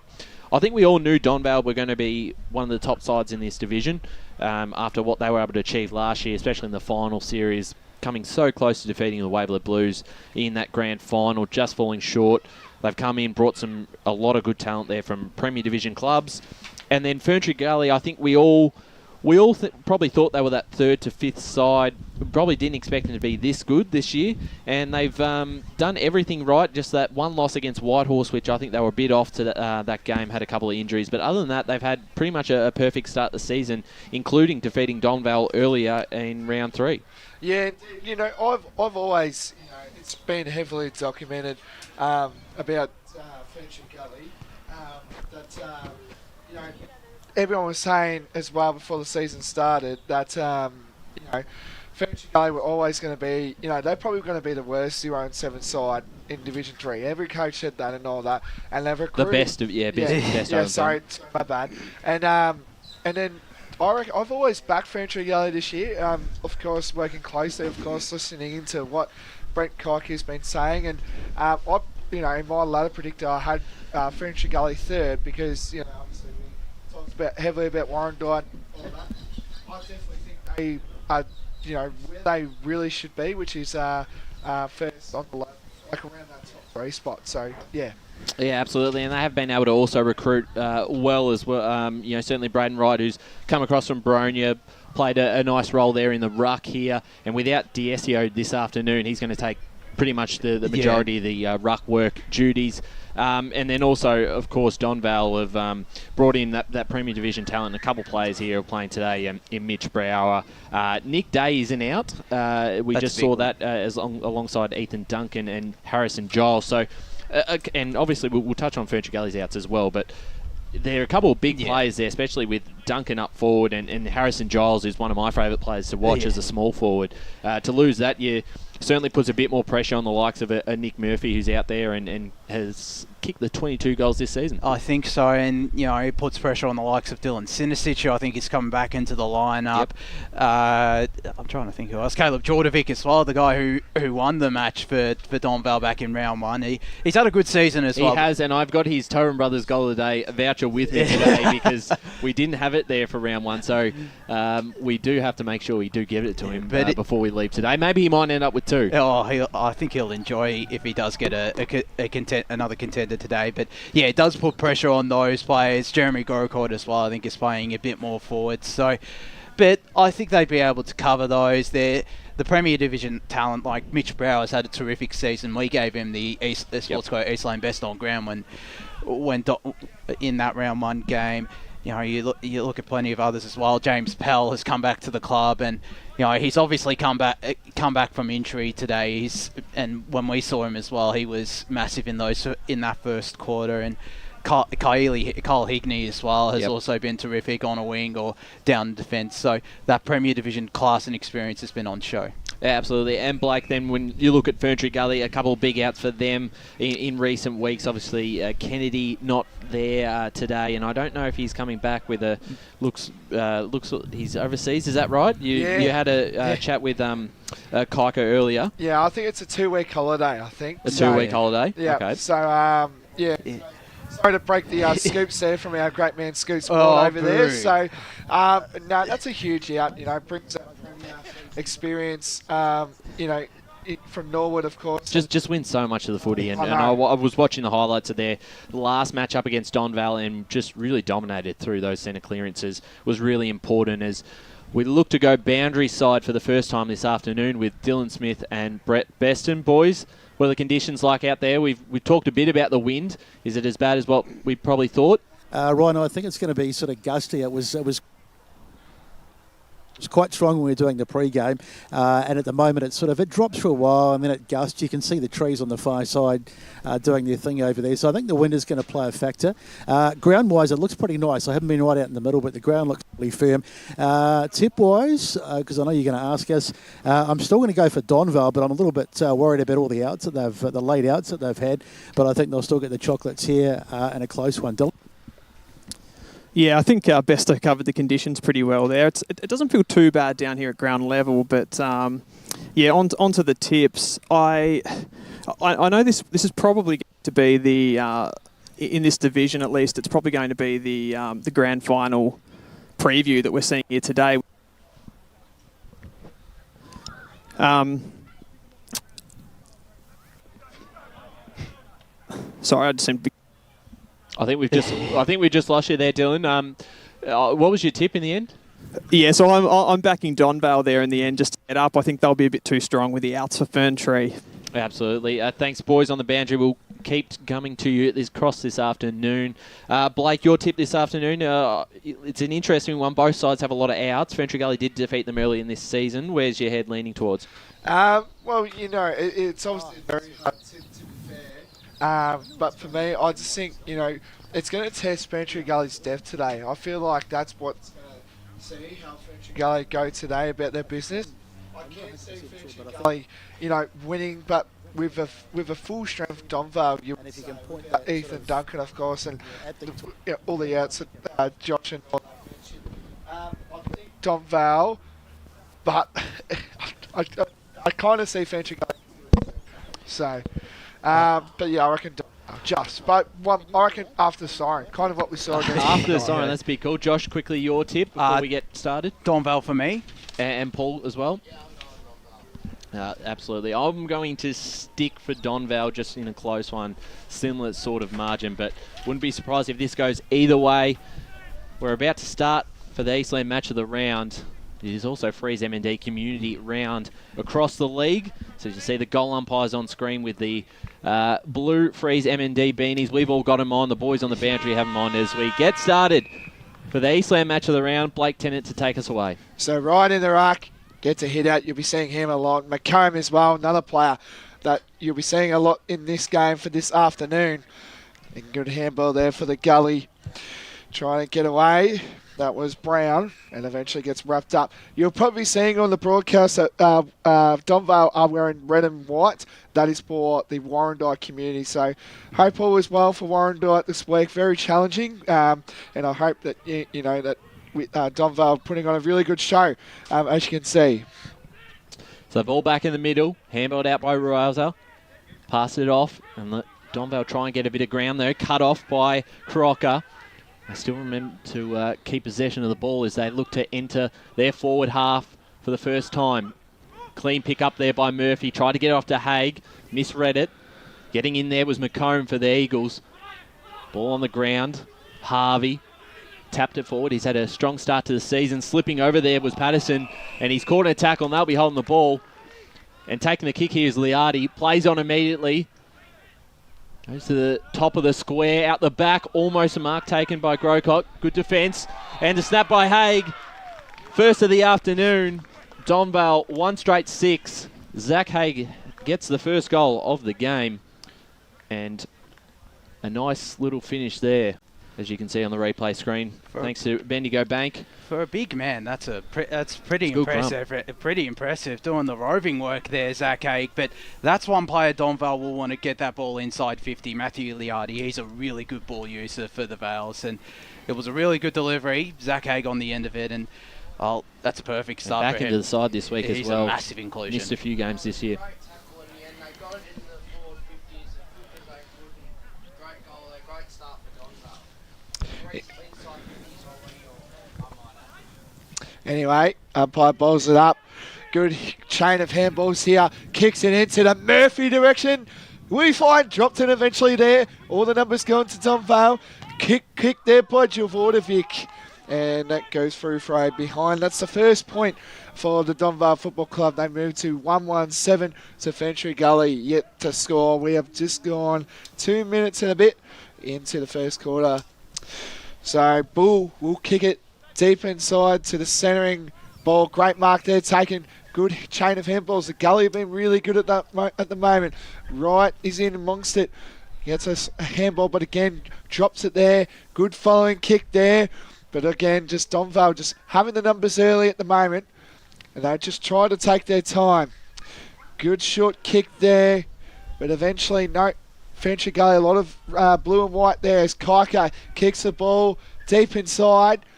And a lot of chain of handballs coming for both scenes, as you can see on the broadcast. And it's the ball will just keep going, and Haig picks it up, gets a tackle. Good strong tackle there. That was Flannery. And looks like Ferntree Gully will get inside the full 50. Good snap around the corner. He's got it. He's got it. And that is Salvador from Ferntree Gully. Good snap around the corner. Got out there. And again, just that space. Just had too much space there from the Gully there. Yeah, way too much space. You can't be giving that amount of space to Corey Salvador, who's a really talented player as well, coming across after a couple of years off and from the Yarraville Senate Eagles as well. That's a really good finish. I think that's on his non-preferred foot as well. So, but for Ferntree Gully, that's the response they needed, and they'll want another one kicking with the breeze as we cross down boundary side to Dylan Smith. It's both of those goals so far being conceded off the ground ball, so I reckon both teams will try and better of that going forward. Certainly right. That's goal number 12 there for Corey Salvador for the year. He's had a strong start to the season as we approach the midway point. Yeah, well, it is a funny ground where they do have the nets there, but if it does clear it, certainly will take a bit of time. So an even start. We talked about the wind at the moment, favouring Ferntree Gully's end as ball back in the middle. Wright and Haig go at it. No real clear advantage. Slipped over there, did the Donvale player. McComb launches them inside 50. Flannery at the back. We're able to take the mark. 2 grabs. And a strong hands as no free kick going to be awarded to the Donvale player there who certainly wanted something. But well done by Flannery. Good play there from Ferntree Gully to get the clearance out of the middle and straight onto his hands. So if they get the goal here, it'll be a great response. Certainly right. And another player you want to go to get the ball inside 50, Luke McComb. So much experience. He's going to be one that will be hard to stop. Certainly with the absence of Kennedy, we'll have to have a big game if they are to get up this afternoon. So Flannery comes in looking for his first of the afternoon and Ferntree Gully's second. Not bad off the boot. He's put it through, and the Gully have their second, 2-1-13. He had the fins up celebration there. I was going off his celebration. Nah, he had the fins up, as you can tell from the Dolphins. Oh, he has finished. Oh, he did kick it. NRL team. Don't mind that celebration.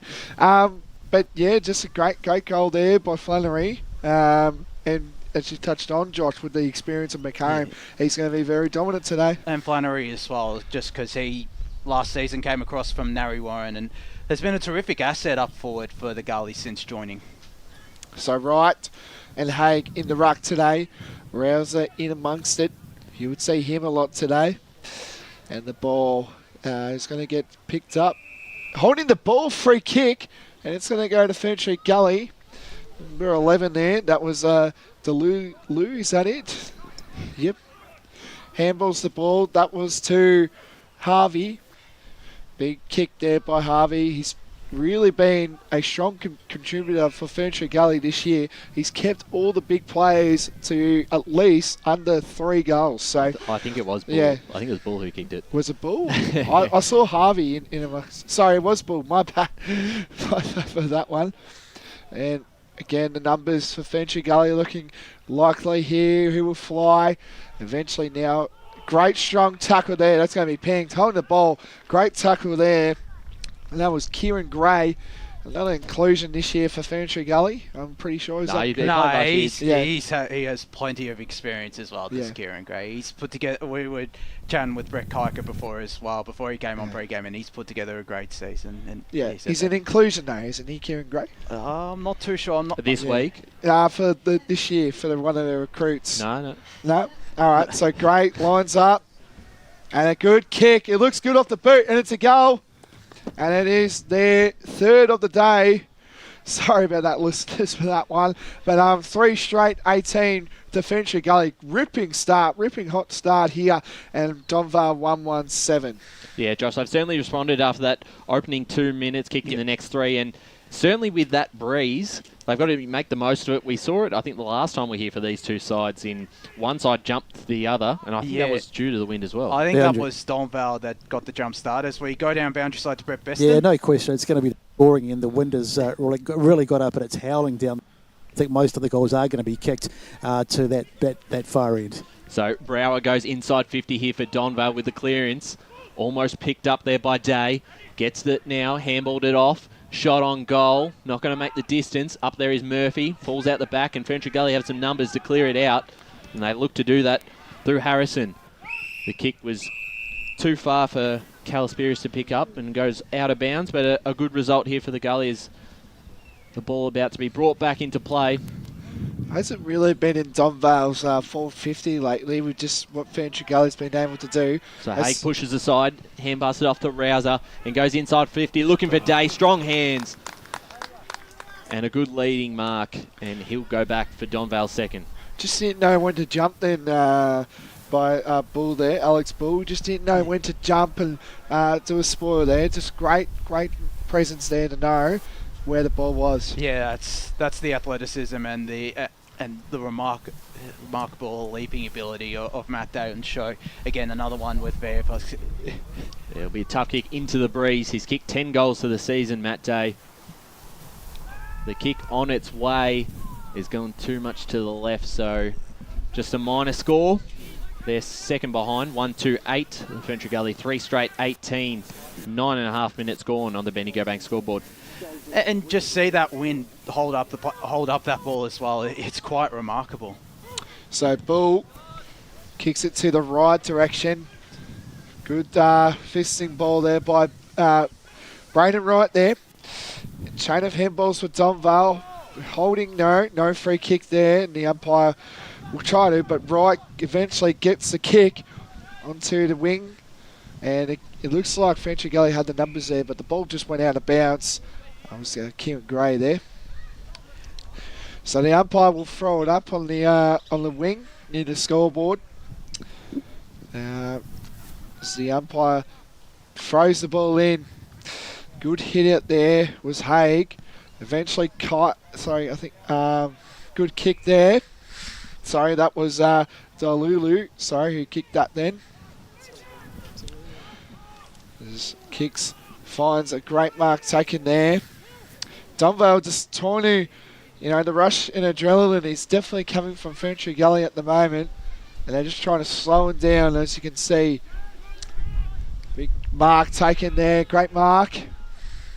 And that was by Wignall.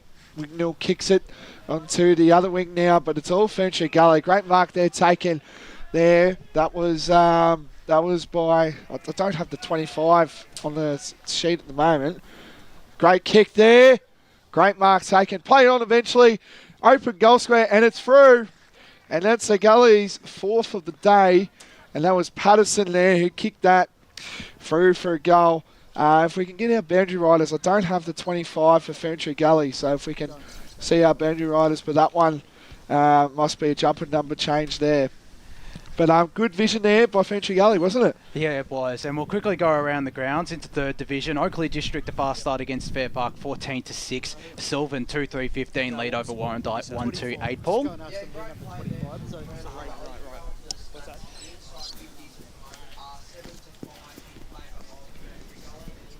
Hey guys, who's number 25 for you guys? Joey. Thanks, Paul. As ball back in the middle, grabbing a Heaven McComb. Got his kick away before he was tackled. Doesn't go too far. Chasing it there was Wignall for Donvale. And he'll get a free kick here for a high tackle. That was against Brown. So Wignall boundary will send Donvale inside 50 again. Haig versus Wright out the back. Wright did well, punched it to Harrison. And they should be able to retreat here. McComb was tackled, caught with the ball. Donvale pounce on it, and they send it forward in the direction of Murphy. They've got a chance here now. The Jordovic snap on the boundary line is out of bounds on the full for no score as we go boundary side thanks to Dylan Smith. Yeah, number 25 there's Joseph Battolini for Ferntree Gully. Thanks, Dylan. Okay. Change there from 24 as they look to retreat. The Gully to Waters. His kick is going to be a turnover, and they're going to send it back in Donvale. And they've got Haig, but he just went over the top there, and instead it was Harrison who passed it off to a running teammate. Grabbing it here is Kaika. Ethan Kaika, short kick, it's a smart one, and finds Patterson just in front of the Donvale coaching box. Short kick, back to Kaika. He's had a very impressive start to the season. Team of the Week nomination not long ago. He's kicked down the line over the top of his teammate. Actually worked out quite well to Calasperius. Kicked it short, bouncing kick there. It was pretty hard for Gray to control, and he'll be fine with that going out of bounds. Ferntree Gully 4 straight 24 to Donvale 1-2-8. 13 and a half minutes gone on the Bendigo Bank scoreboard. Thanks for tuning in. Facebook and YouTube, Radio Eastern 98.1 FM. So the umpire will throw it in. 2 ruckmen going at it with Haig. And new ruckman now for Ferntree Gully, Salvador. He's going to spend a bit of time with the ruck. Switching with Braden Wright there. So the umpire will throw it up. Good to see the Freeze M&D socks as well. I don't think that was mentioned. I've got mine on as well. Good to see as well, Ryan. Handball there as Donvale get a following kick there. But it's just all blue and white at the moment, really. Good strong tackle there. That was Harrison, Brody Harrison there, young fella from Ferntree Gully. Good tackle there. And this is a good presence here. Trying to keep it away from Donvale. No, that's very good football. Kicks the ball there to the centering of Donvale reserve here. And a good strong tackle, but the numbers just all Ferntree Gully at the moment. But Donvale try to get back on the attack. And again, good strong tackle there as well. So we're up to the centering of Donvale reserve as we speak. Wright and Haig, but Haig got the hit out there. And it gets tackled up. A lot of stoppages at the moment. Is that nerves or is that just the way I think the game's going to play out this afternoon? Yep. So Wright gets the hit out to Rosa. Rosa hands the ball. Big chain of handballs with Donvale. Leedy in amongst it there. And good strong tackle there again. So a lot of stoppages today. That's what I'm gathering at the moment. And the ball wants to try and get it away. But Wright, double fist, straight out of the ruck. You'll be seeing that a lot. And it'll be ball up. I feel like Braden Wright's had the dominance in ruck this game so far. Zach Haig has looked impressive and has kicked the goal, but Wright's done really well around the ground. So Haig here, this time wins out, punches it forward, trying to get some ground. It might work out for him as well. The shot on goal. Instead, Ruthers looking for Day, and Day takes a good mark in front of his opponent there in Bull, and he'll look for goal number 1. Missed the earlier set shot.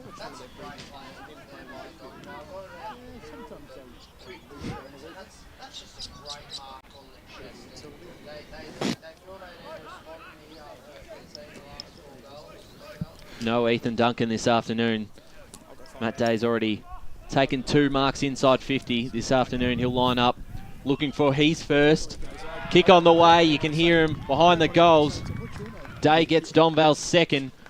2-2-14. Trail Ferntree Gully 4 straight 24 on the Bendigo Bank scoreboard. 16 and a half minutes gone. And Josh, it's not too bad for a Donvale perspective against the wind. To only be 10 points down and not having that many inside 50s at the moment. They'll be pretty happy with the way the game's going. You take it if you're Donvale, kicking against what is a pretty heavy breeze. And, you know, they could have had more. They've kicked 2 goals too. They've had the same amount of scoring shots as Ferntree Gully. And clearly that's the advantage of being very familiar with this ground coming into hand, Blakey. And I just feel like Alex Bull, he's just not keeping his feet while defending. And Day's just getting out as Wright gets the hit out back in the action now. And eventually gets tackled there. Good strong tackle. I think that was again by Delulu, who's just been everywhere so far for Ferntree Gully. 2 ruckmen going at it. They're just going to be all over the joint, as you can tell. And again, this is going to get to the ball. I think that's Buckingham, but eventually the ball will get out. It'll be a throw in. So 2 big ruckmen going here. Just a score update from around the grounds. Out of Croydon Oval, Lilydale lead by 1 point, 4 behinds to 3 behinds, and Beaconsfield 2-3-15 over Mitcham, 1 behind. Soccer shootout down at Croydon Oval, as you can tell. Soccer going on down there. It's the 2 bottom sides are at it. How about Beaconsfield against Mitcham, though, getting off to the fast start? Very, very early. I did say Beaconsfield will challenge Mitcham at their home ground. But anyway, back to this game. We go boundary side. Yeah, guys, I can just see a bit of a focus for Donvale. They're just trying to keep the ball in close and not let it get to the outside, just to stop those runners from Ferntree. Thank you for that, Dylan Smith. Thanks to Topham Brothers. So, big ruck battle going on. I think there's a new one now for Ferntree Gully. Flannery's going in for that. Gets the kick, short, and Bull will try and get it out. That's out of the full. Let's go boundary side with Brett Beston. Yeah, you might see a number 75 out there, boys. That is Hanley. James Hanley's got a jumper change from 57 to 75. Somehow the gone higher, umpires are James consulting here whether it's out of bounds or whether it was touched, I think. It's it full. Is a, yeah, it's it is out a of the full. Donvale free kick. Yep. So Donvale look to attack here. Who will fly? Ferntree Gully again, just got all the numbers going early. Good handball there. Gets the kick, and that's not the greatest kick you would say. And it'll be a throw in. So just again, I feel like with what I'm going with Ferntree Gully, they're just panicking. Every time it just goes into Donvale forward 50 at the moment. And that might be because of perceived pressure from Donvale up forward. Yep. As Kaika gets the clearance, good handball there. That was Brown, and eventually good strong tackle there as well. That was by the number 75, Hanley, as our boundary reporters said. So Flannery gets the hit out, and a good strong tackle there by Kaika. Of course, the son of, I don't want to say it, but I will, the son of Brent Kaika, coach. So gets the kick off there. He will fly. And eventually Kaika in amongst it at the moment. Good kick there, and it's going to go, no, it's going to be in. No, it's not. I thought they just went in, but it's going to be out and bounce on the full, and Ferntree Gully look to get back into the attack with Flannery. Got the ball. So Flannery kicks one already this afternoon. Goes inbound, dangerous kick, just went over the top of the head of Waters. And here's Rouser to send them forward here for Donvale. The half-forward line. It's Matt Day again, who's been busy early. Slipping over there was Heagney. Bad time to fall over, so the Donvale miss out on an opportunity. It was Patterson there who retrieved the ball, and a bouncing handball goes out of bounds. There's been a couple of slip-ups in that forward 50. Alex Ball before when Matt Day kicked that goal, and now Kyle Heagney. Well, they certainly looked on at the moment. Back in the ruck, Flannery hit it out, punched it into Haig's head as Donvale go inside 50 again, over the top of Hay. Of Day there, picks up and kicks a goal. And just managed to keep his feet. And Day kicks his second, and the margin is back to 4 points. Donvale 3-2-20. Ferntree Gully 4 straight 24. We've gone 20 minutes into this first quarter on the Bendigo Bank scoreboard. Looks like Matt Day set for a big day. That's no pun intended there, but it's been a really good start. He has to today without Duncan there, and obviously there's going to be a lot of attention on Murphy when he is up forward. At the moment he's in the ruck, but it does give an opportunity for someone like Day to really step up. I don't think I've ever seen Nick Murphy play in ruck. As quickly around the grounds, Berwick 8 behind. East Ringwood yet to score. Roval 1 behind. Park Orchards 2-2-14. And Vermont 3-1-19. Blackburn 1-2-8. So Flannery and Murphy, as you said, Josh, I don't think I've seen Murphy in the ruck either. As McComb gets the kick. Clearance as well. The ball skittled through into Ferntree Gully's forward 50. A lot of Donvale jumpers here as they try to get there. Good there by Kent who gets the handball. Good chain again. And gets wrapped up for a tackle. High tackle! Yep, high tackle. And it's going to go to Ferntree Gully. Mullet kind of hair here at the moment. Long hair. Don't know if you classify it as a mullet or not, but we'll see how we go here. So this one, number 31, Ben Noonan, the young fella from the under-17s, apparently I got told today. So this will be a huge kick for him. And that wasn't the greatest kick by that, but he is a young fella after all. So they'll be out in the full. And again, Donvale were just looking to build here. So Max Odden back at Donvale now. The kick didn't hit his target. Picking up Salvador. Took a player on. The shot on goal is going to fall short. Up in the air. Tapped it down. Dangerous here for Donvale as they look to create a stoppage in their back 50 on almost 23 minutes into this opening term. It is Ferntree Gully 4 straight 24 to Donvale 3-2-20. Ball up, punched forward there by Murphy. Instead it goes straight to Ferntree Gully. Patterson to run onto it, but the boundary line will beat him.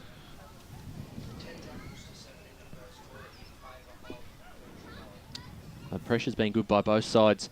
Certain patches of this first quarter. This ball brought back into play. Gully would certainly want one more with the advantage of the breeze. Does come and go, but they've certainly got somewhat of an advantage down there. They lead by 4 points. Both sides coming into this game with just the one loss this season. They matched up earlier in round 3 with Ferntree Gully getting the win at Wally 2 Reserve. So here's a chance here for Donvale to escape their back half in Wignall. But instead he's just happy to run that out of bounds. Coming up to the 24th minute mark of this first quarter. Ball brought back into play. Important couple of minutes here for the Gully to get one back. Grabbing it there was Wignall. And he was brought into a tackle. So ball going nowhere. So 2 ruck hit-outs here, Flannery and Haig. Flannery gets the hit-out there. Good handball there by Noonan, but straight to a Donvale player. So this one was Harrison who picked it up. Good kick there, but eventually it's just looking likely to be all Donvale at the moment. That looked high from our angle, but the umpire will just ball it up. So it's been in Ferntree Gullies, but yet it's been, I think, the pressure from Donvale in their forward 50s has been really dominant as Haig pushes Flannery there, and Day and Bull going at it. Bull gets the best out of him, and good strong tackle there.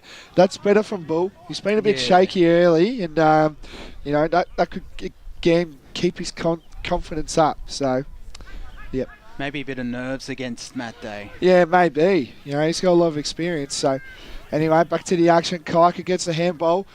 And Ferntree Gully looks to attack. Good kick there by Pernin, straight down. And a great mark taken again by Kieran Gray. Oh, no, not Kieran Gray, sorry. Battagalini, that one was. They both had the same haircuts. So Battagalini now. There's a lot of boys in that Ferntree Gully lineup that have the same haircuts, They and do. they're all long. So Battagalini can get the break for Ferntree Gully potentially here if he can kick this goal. Lines up, kick it's on its way. It's a goal. Yep, it's a goal. It had a little bit of time. The goal umpire had to sink, but it went straight through the middle. And that moves Ferntree Gully 5 straight 30 to Donvale 3-2-20. We now approach the time on stage. We're about 26 minutes gone into the first quarter. Just some scores around the grounds. Quarter time at Croydon Oval. Lilydale 7-point leaders, 16-9 out there. And Beaconsfield 3-3-21 to Mitcham, 1 behind. But that's a crucial goal for Ferntree Gully. It gives them a bit of a break. Yeah, certainly. They probably had the majority of the play in this first quarter. So the ball is wrapped up back in the middle. So we get another throw in the middle as Wright and Haig back in the ruck again. Both sides as Ferntree Gully look to go forward. Just getting his kick away there was Odden. Playing a defensive role after starting the season at Blackburn. Tried him up forward. As Brower hands off. And they get it going forward to Jordovic. Takes a strong mark. Got no one ahead of him. So waits until he gets something going forward. The kick might work out here. There's a player out the back. Gets a hold of it. Inside 50. Should be a mark. Almost taken. Fell through the hands of Goldsmith. And instead, it's Grocott who finishes it off. Standing in the right position. And a quick response from the Magpies. 4-2-26. Trail Ferntree Gully 5 straight 30. But he stayed down. And no one else did. And was able to have a clear shot at it. That's his experience on show there, Jeremy Grocott. And he's going to be a crucial player up forward for Donvale. And again, they take this start, Donvale, only trailing by 4 points. This is have a listen to the wind too, Josh. It's starting to pick up. It comes and goes, and when it does pick up, it is very strong. Yep. Paul, what's the inside 50 count so far this quarter? Yeah. Right, gets a hit out, push there, and eventually now Donvale got all the numbers, but Kaika looks involved, but it will be ball up. Let's go boundary side. Thanks to Tom and Brothers with Brett Beston. Yeah, we don't want to harp on about the wind, but it might be significant because Donvale will have the wind in the last quarter, and that could get pretty significant, particularly if the game's close. Yes, that is correct. Thank you, Besto, for Tom and Brothers boundary side. There's the umpire. We'll call a high tackle free kick. And it's going to go to Donvale. Oh, no, ball up. I thought the umpire called it high, but I think he might have reversed it. Anyway, gets it out. McComb gets a fist there involved. Kaika tackling on board. I thought it was a high tackle, just the way the umpire judged that, so sorry about that. Score is now 26-30. 28 minutes go on into the first quarter. And a good strong tackle there. Both teams just aggressive, and you know it definitely is setting up to be a very good top of the ladder clash. As the siren sounds, and that is quarter time down at Donvale Reserve. It's Donvale 4-2-26 to Ferntree Gully 5 straight 30. I'm going to pass it over to Ryan Long to do us the goal kickers for the day. So far in the first quarter for Ferntree Gully, Flannery, Patterson, Gray, Salvador and Battagalini with 1 each. As to Donvale, Matt Day has 2, Haig has 1 and Jeremy Grocott has 1. That's it for quarter time here at the Eastland Match of the round. It is Ferntree Gully 5 straight 30, leading Donvale 4-2-26. When we're back, we'll get one of the coaches. As Sarah opened her best friend Jackie's wedding invitation, she was overcome with a wave of emotion. While her 2 young boys wrestled on the floor, tears of happiness rolled down Sarah's cheeks as she saw the words she'd been longing to see. Please note, this wedding will be a child-free event. Well, Sarah, looks like we're off to Eastland for a new frock and some heels. And let's book in that babysitter. For all of life's little moments, there's Eastland. Eastland. Live real. At Yarra Valley Water, we know reducing your shower time, or show time, to 4 minutes can save you an average of $200 a year on water and energy bills. Shower shorter. Save water. Authorised by the Victorian Government, 1 Treasury Place, Melbourne. Sprained your ankle, bursting through the banner? Broke a finger, high-fiving the ruckman? Or did you run into the goal post again? For bumps, breaks or bleeds, be seen sooner, close to home at Knox Private 24/7 Emergency Department. The preferred provider of emergency care to the Eastern Football Netball League, you'll generally experience shorter wait times. You don't need private health, but there is an out-of-pocket fee. Be seen sooner, close to home at Knox Private 24/7 Emergency Department, 262 Mountain Highway, Wanturna. Do you feel good about your bank? Because there is a bank you can feel good about. They share their profits to fund big community projects, small community... Certainly need one against the flow of play probably from the last 5 minutes of the first quarter. And they need it against the Breeze as well. It's a crucial start for Ferntree Gully, much like Donvale getting off to that fast start in the first quarter, kicking against the Breeze. And talk about some sharp shooting, 6 goals straight. They can't miss. They can't miss. How many inside 50s have they had, Paul, for the match? Well, they've had 12 in the game so far, so 1 each inside 50 this quarter. So McComb gets it out. So 6 goals from 12. Sorry, Paul. Just apologies to those listeners. We did have a bit of an internet shortage or cut out then in that start of the second quarter, so you may have missed some players. Looks to be someone down in the middle of the ground. A few players around. I think it's Luke McComb who holding his shoulder. Yeah. That's not good if 6. Certainly very, very sore. I think he had a few complaints with it too. And that's it's not dislocated, is it? He's going off. Well, if we can that's get not our good banter news, reporters for that one, to sort that one out, because that's a big blow if he is out of action. Already down Kennedy this afternoon, who's not playing. And another experienced star. Hopefully all the best and nothing too serious. Just a quick score. Templestowe 2-4-16 over Waverley Blues 1-1-7. Interesting game there at Templestowe Reserve as the play resumes. There's Haig and Wright, the two number 2s going at it today. Pretty smart there, I thought there. Good handball there. Wignell gets the handball there to Craig, but it looks like Ferntree Gully going on to the attack here. Good strain of handballs. Kaika getting involved. Kaika kicks the ball to, I think that was Flannery. Sorry, not Flannery. Yeah, it was Flannery, sorry. Kicks it down into a short kick there. Good kick there. That was by Sinusic. And the ball will go out of bounds. Good to see there. That was just a better passage of forward 50 there by Ferntree Gully. Just good strong defence there by Donvale, And through Kyle Heagney as well, that run off the half-back line, which is quite impressive. And that quick ball movement from defence to attack, that's something. It's something that's a trademark of Donvale, and it's been on show today. Yes, indeed. Special comments there by Josh Ward today. He's been everywhere this season. Good throw there by the umpire. And eventually Jordovic gets it out there. Good snap around the corner. And again, Harvey there. He's just been a solid contributor, but a not 15 mark taken there. Again, Donvale look to the attack. Good trying of handballs. That was McCormack. McCormack gets a short kick. And it looks like it's going to go out of bounds there. I thought the Donvale boys there thought that was a mark taken, so they stopped for a bit. But you just got to play for the whistle. You got to play until the whistle is blown. As the two number 2s go at it, Wright and Haig. And Wright gets the hit out. Good strong hit out there. I think this is Bull. Bull kicks it away. I don't if that's deliberate. No, it's not.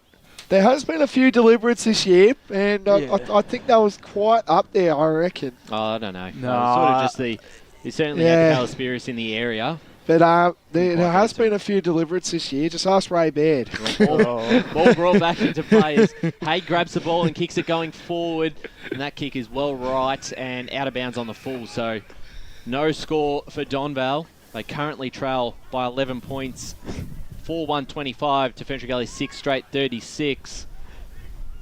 So we wait for the ball to be brought back over the fence. Bit of a hill down there.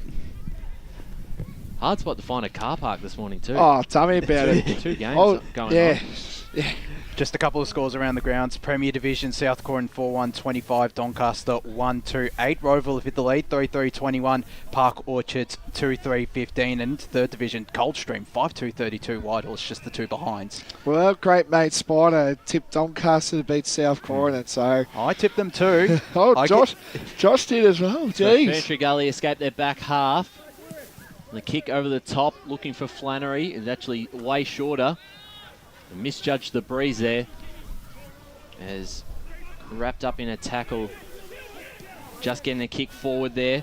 Sinusic up towards their half forward line, but it's all Ferntree Gully. The kick in towards the middle of the ground is a turnover right to the hands of Wignell. Wignell, short kick over the top, finds Brower. Comes to the club this year and a good kick inside 50. And Donvale will have a set shot for their 5th goal of the game. I just liked how he held his shape there and just lowered his eyes to, a powerhouse forward. Absolutely, and it's Matt Day again. He's already got 2 and he's looking for goal number 3. The most dangerous forward at the moment for the Magpies. Line up on a bit of an angle here. Not too far out, probably about 35 metres out. In front of the scoreboard, he comes in, kicking with the breeze, so the distance shouldn't be a problem. It's good kick off the boot, and that's goal number 3 for Matt Day. He's had a phenomenal start to this game, and Donvale 5-1-31 trail Ferntree Gully 6 straight 36. Both sides have kicked 1 goal apiece in this second quarter. And that's the connection there between Brower and Day as well. You know, they both came across from Blackburn this year alongside James Hanley. That's, you know, it's always handy having that pre-established chemistry, and it's been on show. It was on show just before, and it'll be crucial, not just for today, but the rest of the season. For Nice Donvale. little connection between Donvale and Blackburn. They've been able to get, certainly reap the benefits of them. Well, Max Odden as well back in the side for the Magpies. They're kind of near each other too, so yeah. Anyway, Wright and Haig going at it. I think Haig got the hit out there. Good strain of handballs. Haig again amongst it. Like I said, to Rouser, and it's Brewfer from behind. Again, he just looks dangerous every time. When I call his name, he's just very boundary. Yeah, as you go boundary side, thanks to Top and Brothers with Dylan Smith. Yeah, guys, Luke McComb is officially out of the game. He won't take any further part. Big loss for Ferntree there. That's a massive out for Ferntree Gully. So, listeners, you might have heard it there, but Luke McComb is officially ruled out of the game. So, thanks to Dylan Smith for Top and Brothers there. Almost going to be... That's a big out as well, Josh. Yeah, it's a massive Just having out. the experience of McComb out of your team, that's pretty full on. That is a massive out. Yeah, Kennedy and McComb not playing now for the rest of this afternoon. As Wright and Haig going at it. Haig pushes off Wright and eventually gets it, and it's going to be a high tackle there going to Donvale. 50-metre free kick. Oh no, reversal. It's a reversal. Did anyone see what that was for? I didn't see. I was trying to pay attention, but anyway, we'll try to figure out. As Ferntree Gully look to man, but Bull has now got the ball. Sorry. Bull kicks the ball to a great there by, that was the Church, and Church picks the ball up and gets tackled. I think there was a few words set because I think down the boundary side, someone from Ferntree Gully pushed Donvale player, so I think it was something to do with that. As Wright and Hay going at it, Hay gets the kick. Boundary. Let's go boundary side to Dylan Smith. Yeah, I think that one there, that reversal was on Hanley. There was a bit of a shove, but not too much in it. Yep. Thank you, Top and Brothers, with Dylan Smith there doing an amazing job so far. So thank you, Dill. So the ball goes out of bounds. Well, I reckon we might need to get someone behind the goals. There is a few people, but the kids are doing their job. Yeah, but there's people there as well. Like, come on, man. It's right on cue. The wind picks up. Well, it certainly has as Harvey looks to kick it outside their back half, and it doesn't go too far. It's cut off, and Kyle Wignall might be able to take a set shot on goal. He's probably just on the arc with not too much of an angle. And with the breeze behind his back, Josh, he's well and truly in his right to have a shot. He couldn't have picked a better time to take that intercept mark. And for Hayden Harvey, that's just unlucky. Kicking into the breeze. Certainly right, as Wignall will look to come in to put Donvale back in front in the second quarter. That's off the side of the boot. And almost a mark taken on the goal line, but just a minor score. And that just, the connection there just wasn't right, as Donvale a minor score, 5-3-33. Ferntree Gully 6 straight 36. We've come to the 12.5 minute mark of the second quarter on the Bendigo Bank scoreboard. Good hit there. That was to Deleu. Deleu now looking to attack for Ferntree Gully. He plays on. A short kick there. Oh no, that's not great. To Leedy.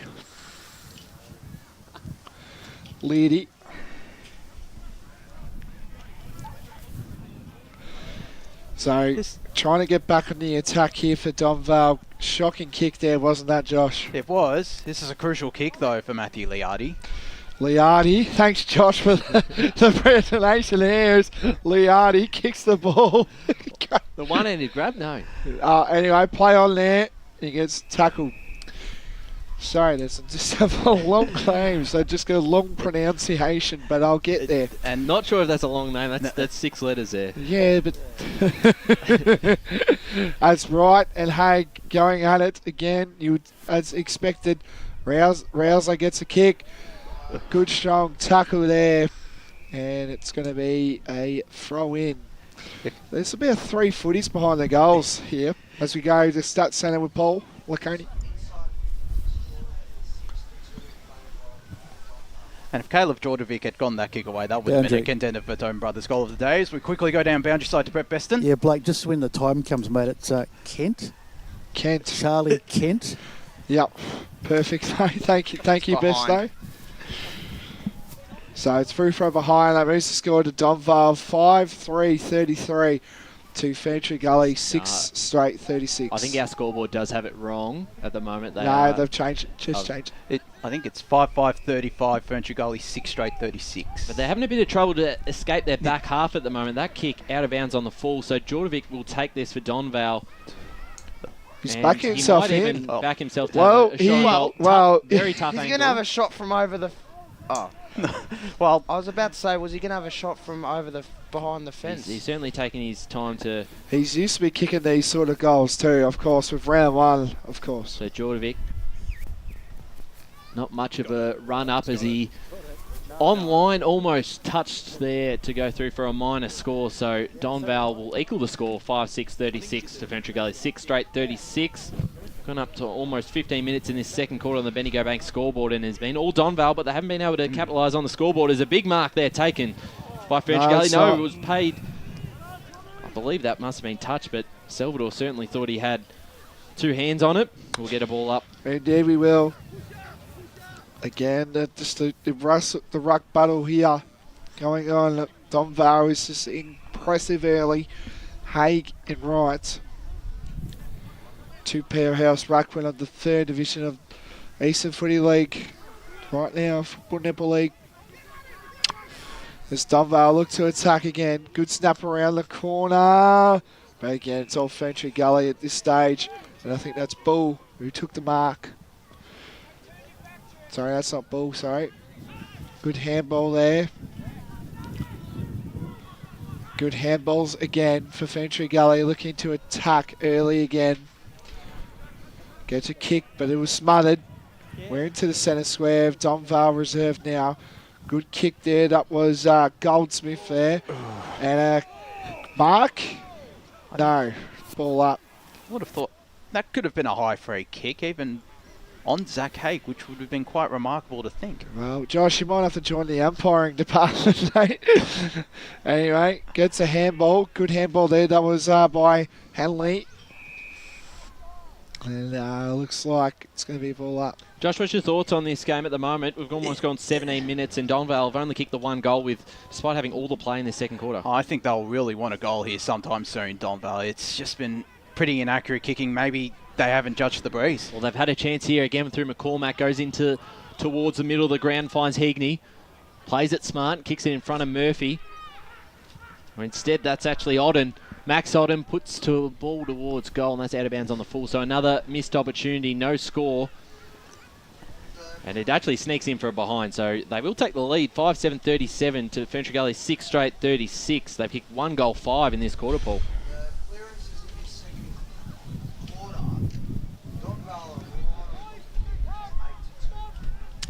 Thank you to that performance. Rouser takes the mark. Good kick there. Good long kick there by Holland. Don't tell me he's got it. And we talk about an important goal there for Donvale, and they get one. And that was by David Holland there. That moves the score to 6-7-43 to Ferntree Gully. 6 straight 36. We're going about 17 minutes into the second quarter. That was actually Nick Murphy who kicked the goal, and we've seen him do that before. He's such a reliable kicker, and that's someone you want to be kicking the goals. Nick Murphy, he's the leading goal kicker for a reason, and it's a great effort there from outside the arc. The wind did carry that through as well. So he's back in the ruck now. And they finally get one. They really were pushing for the last probably 10 to 15 minutes.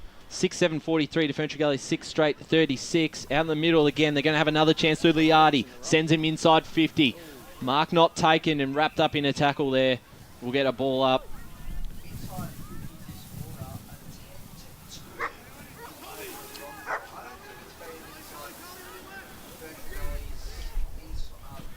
Well, they're going to look to certainly keep it in there as Rouser hand passes off to Hanley. Passes off again and shot on goal. Almost touched. It may have just cleared him.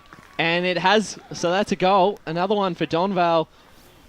And they skip out to a bit of a lead now. 7-7-49 to Ferntree Gully. 6 Boundary. straight 36. Let's go boundary side to Dylan Smith. Yeah, Rouse is becoming a real problem there for Ferntree Gully. That was another clearance to get the assist there.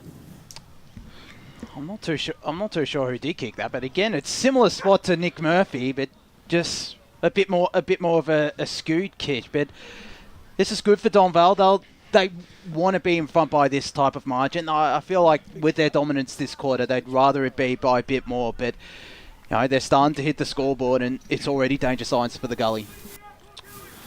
So the two ruckman, Murphy, we don't really see him as a ruckman, but we are right now.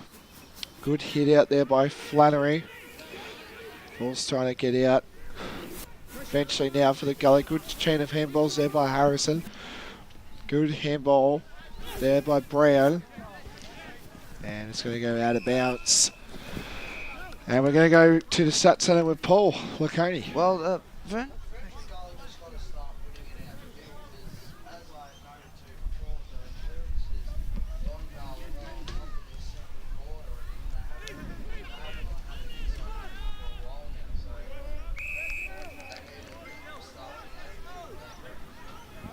Oh, they have to. Yeah. They've been certainly dominated in this second quarter by the Magpies, who are starting to make the most of their opportunities after missing a few. They'll have another chance now. Here's Wignall, sends him inside 50, rolling ball. Might work out all right. The handball over the top to Rouser. Got his hands just before being tackled. They link up well. Shot on goal by Jordovic is going to be too far right, and they'll be out of bounds on the full. So no score there, but they do have a handy 13-point lead at the moment. And that last goal was Mitch Brower for Donvale, who kicked there. 7th of the afternoon. Been able to kick 3 in this quarter. 3 goals, 5. It was 1 goal, 5 at one stage.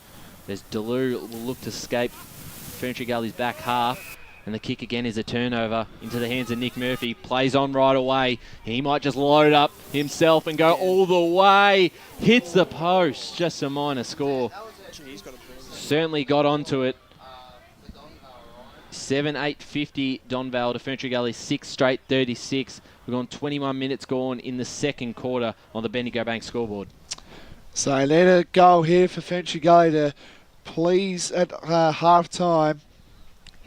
And that's going to be a ball up on the sponsors wing, as I tell Paul. We're officially in the sponsors wing, as I like to say on the... Yes, there we go. So... good ball up there. And it's going to be through for a ball up there. Thanks to our proud sponsors as well. They do a lot. Yep. As I allude to. So the umpire bowls it up, Murphy and Flannery, but Murphy gets the hit out. And it's going to go through for a stoppage. So 7-8-50 to Ferntree Gully, 6 straight 36, about 22 minutes gone. Hope you're enjoying the broadcast wherever you're listening around the planet. And it's going to be to Murphy. Murphy, big strong kick to Ferntree Gully, Donvale. And again, Crocker gets the kick. Good mark taken there. That was Lovart. Well, this is where they've had a bit of trouble just sort of getting out of this have. kick. Just Donvale just working so well at the moment. Jordovic. And gets a good strong tackle there. It's probably no coincidence as well, Paul, as you talked about the clearances and their inside 50s, and you take out someone like Luke McComb, that's when it can start to sort of unravel with the amount of players that Donvale have in that area of the ground. Just as well, I'd touch on about pre-game as well. The depth of Ferntree Gully is just what's going to test them today, I feel like. So they're definitely going to get their work cut out, that's for sure. And that was somewhat of a concern when they had all those injuries in the first half of last year. It's going to be interesting to see if it can hold up this time around. Because they added to it during the off season, but they're still not too much. So another chance here for Donvale. Heagney brought into a tackle. Ball falls out to Liardi, but that goes out of bounds. And with 23.5 minutes gone in this second quarter on the Bendigo Bank scoreboard, it is Donvale 7-8-50 leading Ferntree Gully 6 straight 36. Just the 1 goal in this second quarter for the Gully. It was the first goal this second quarter. Kick forward here, a chance by Pell. Just to the left, and a minor score there. 7-9-51, Donvale leading Ferntree Gully 6 straight 36. Coming up to the 24-minute mark of this second term of the Eastland match of the round. So good handball there. Good chain of handballs, actually. Ferntree Gully, this is where they just look a bit shaky at the moment. Good strong mark taken there by Otten. Otten now gets to get back on the attack where the ball has been majority, but I couldn't mark there by Day. Again, that was again Crocker gets the kick.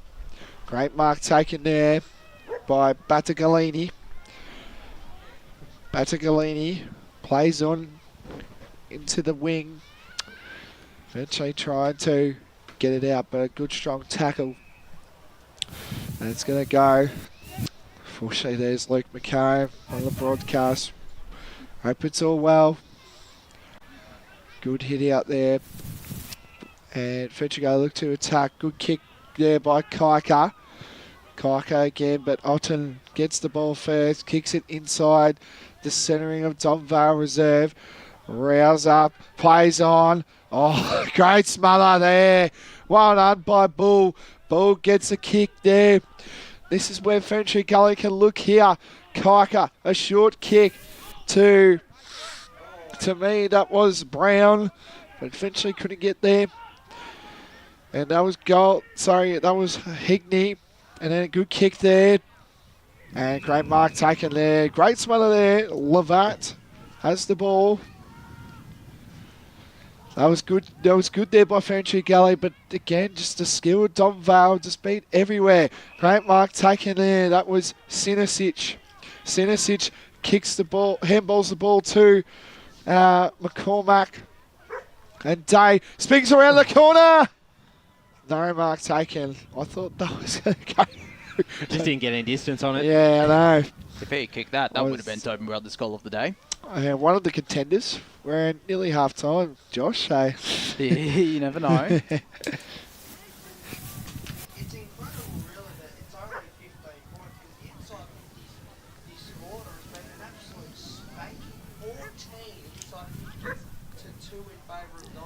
So Haig in the ruck almost was able to get clear of Salvador, but not going anywhere. So right in front of their goal. Wright and Haig this time. Wright gets the tap out.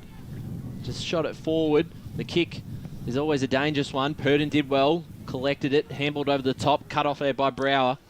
He got his handball off to McCormack. And a snap there by Lamb. It was smothered. Ferntree Gully under a lot of pressure. Kaika got his hands to it. Purdon. Smart handball. Out the back here. Donvale. They want another one. They want their 8th. And they look to clear it. Ferntree Gully. This is the kick that they've really struggled with. Well done by Waters to get the spoil out the back. Again, a handball there by Purdon off to Flannery. A chance to go forward through Crocker. Cut off and a mark taken by Max Otten. But a free kick here looked to be a Ferntree Gully free kick. And it'll be in the hands of Noonan. With 27 minutes gone in this second quarter, they a chance to get one against the run of play. And it's a 25-metre penalty. He won't be within range to kick this, but... I think Otten was mouthing off. He wasn't happy. Sorry, Ryan. He'll look to get inside 50 here for Ferntree Gully, which has been a fair long time since it's last happened as Calispiris. Too far out to score. Short kick in the direction of Waters, but instead it's Noonan who jumps in front and takes the mark. The youngster. Through the send them deep inside 50. Punched out the back there by Pell. Picking up cleanly. Couldn't quite grab it here, and Donvale have a chance to escape. Kick out by Holland. Sends it long, understanding underneath it there was right. Couldn't quite take the mark, and it bounces out of bounds. Almost 28 minutes gone on the Bendigo Bank scoreboard. It is a 16-point lead to Donvale. Just again, the momentum, they just can't get it, Ferntree Gully. Absolutely right. And as McCormack picks the ball, sorry, that wasn't McCormack, that was Brower. Kicks a kick there to... Again, Jordovic. He just looks so dangerous, the young fella. Good handball. And again, Ferntree Gully got all the numbers here. This is good there. Brown, short kick. Great mark taken there. That was by, again, Ablett. Again, they look good here. Holland handballs the ball to Hanley. Hanley kicks the ball to, again, Rouser, but couldn't get there. Good handball, and the siren sounds. And that is half-time here at Donvale Reserve. It's Donvale, the home side, up and about early, 7-9-51 to Ferntree Gully, 6 straight 36. And let's hand it over to Ryan Long for the goal kickers. For the goal kickers at Donvale, Matt Day has 3 goals. The single goal kickers, Grocott, Murphy, Brower and Haig, while Ferntree Gully, all single goal kickers, Flannery, Patterson, Gray, Salvador, Battagalini and Jake Brown. We're going to go to our halftime break here thanks to Eastland. It is Donvale 7-9-51 to Ferntree Gully, 6 straight 36. As Sarah opened her best friend Jackie's wedding invitation, she was overcome with a wave of emotion. While her 2 young boys wrestled on the floor, tears of happiness rolled down Sarah's cheeks as she saw the words she'd been longing to see. Please note, this wedding will be a child-free event. Well, Sarah, looks like we're off to Eastland for a new frock and some heels. And let's book in that babysitter. For all of life's little moments, there's Eastland. Eastland. Live real. Sprained your ankle bursting through the banner? Broke a finger high-fiving the ruckman? Or did you run into the goal post again? For bumps, breaks or bleeds, be seen sooner close to home at Knox Private 24/7 Emergency Department. The preferred provider of emergency care to the Eastern Football Netball League, you'll generally experience shorter wait times. You don't need private health, but there is an out-of-pocket fee. Be seen sooner close to home at Knox Private 24/7 Emergency Department, 262 Mountain Highway, Wanturna. Do you feel good about your bank? Because there is a bank you can feel good about. They share their profits to fund big community projects, small community clubs and vital emergency services. They've given $250 million to help Australian communities thrive. They have all the products and tech you expect from a big bank, with service you don't. It's Bendigo Bank. Feel good about who you bank with. Try Bendigo. Search bendigobank.com.au or search Bendigo Bank near me. Tobin Brothers Funerals wear their heart on their sleeve. Their clear and easy-to-use website and Memory Maker app make it easy for families to make an informed decision. Here's James McLeod, Managing Director of Tobin Brothers Funerals. We pride ourselves on being the most transparent funeral company. All pricing on goods and services are available on our website. It's all there for you to see and make very informed decisions when planning a loved one's funeral. Visit tobinbrothers.com.au. Tobin Brothers Funerals, celebrating lives. At Yarra Valley Water, we know reducing your shower time, or show time, to 4 minutes can save you an average of $200 a year on water and energy bills. Shower shorter. Save water. Authorised by the Victorian Government, 1 Treasury Place, Melbourne. Sprained your ankle bursting through the banner? For bumps, breaks or bleeds, be seen sooner close to home at Knox Private 24/7 Emergency Department. You'll generally experience shorter wait times. Knox Private 24/7 Emergency, 262 Mountain Highway, Wanturna. You are listening to Radio Eastern FM 98.1. With live and exclusive coverage of the EFNL football season, bringing you the match of the day with score updates from all divisions. And now we cross to our commentary team for the Radio Eastern 98.1 Match of the Day coverage. Welcome back to the Eastland Match of the Round, live from Donvale Reserve. It's half-time out here in the top of the table Division 3 clash between the Donvale Football Club and the Ferntree Gully Football Club, and it's the home side that lead 7-9-51 to Ferntree Gully, 6 straight 36. So some very accurate kicking there from the Gully in that first half. Josh Ward here alongside one of our boundary riders today, braving the conditions, Dylan Smith, and our guy in the stats centre, Paul Yacone. Dylan, I'll go to you first. Being one of our boundary riders alongside Brett Beston, how have you seen the game from your point of view down there? It's been heavily affected by the conditions for sure. I think we've seen just Donvale really be able to adjust to those conditions much better than Ferntree Gully at this stage. When they were kicking against the wind there in the first quarter, Donvale, they were able to stagnate that ball movement so fast. They were able to control the ball a little bit, and then when they kicked with the breeze, they sort of got on top, they took the territory, and Ferntree really couldn't get out of their own half in that last part of that second quarter. And what you make of it as well, Paul, from up here? Yeah, no, it was a very, very entertaining first quarter, as we saw here in the Rocks. I'm sure you would have seen on the ground as well. But the second quarter was all Donvale, and really like the stats here in the second quarter: 12 to 5 clearances,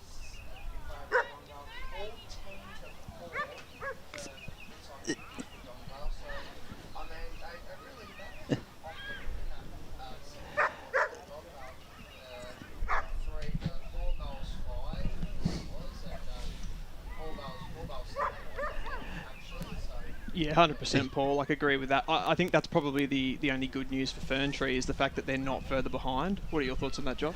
Yeah, I think they should be a bit further behind Ferntree Gully.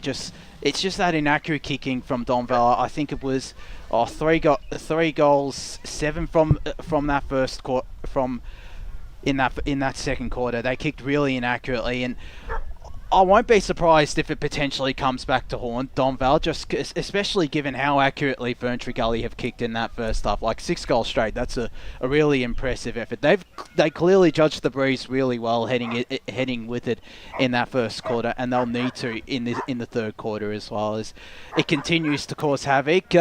Any other stats that stand out to you as well, Paul?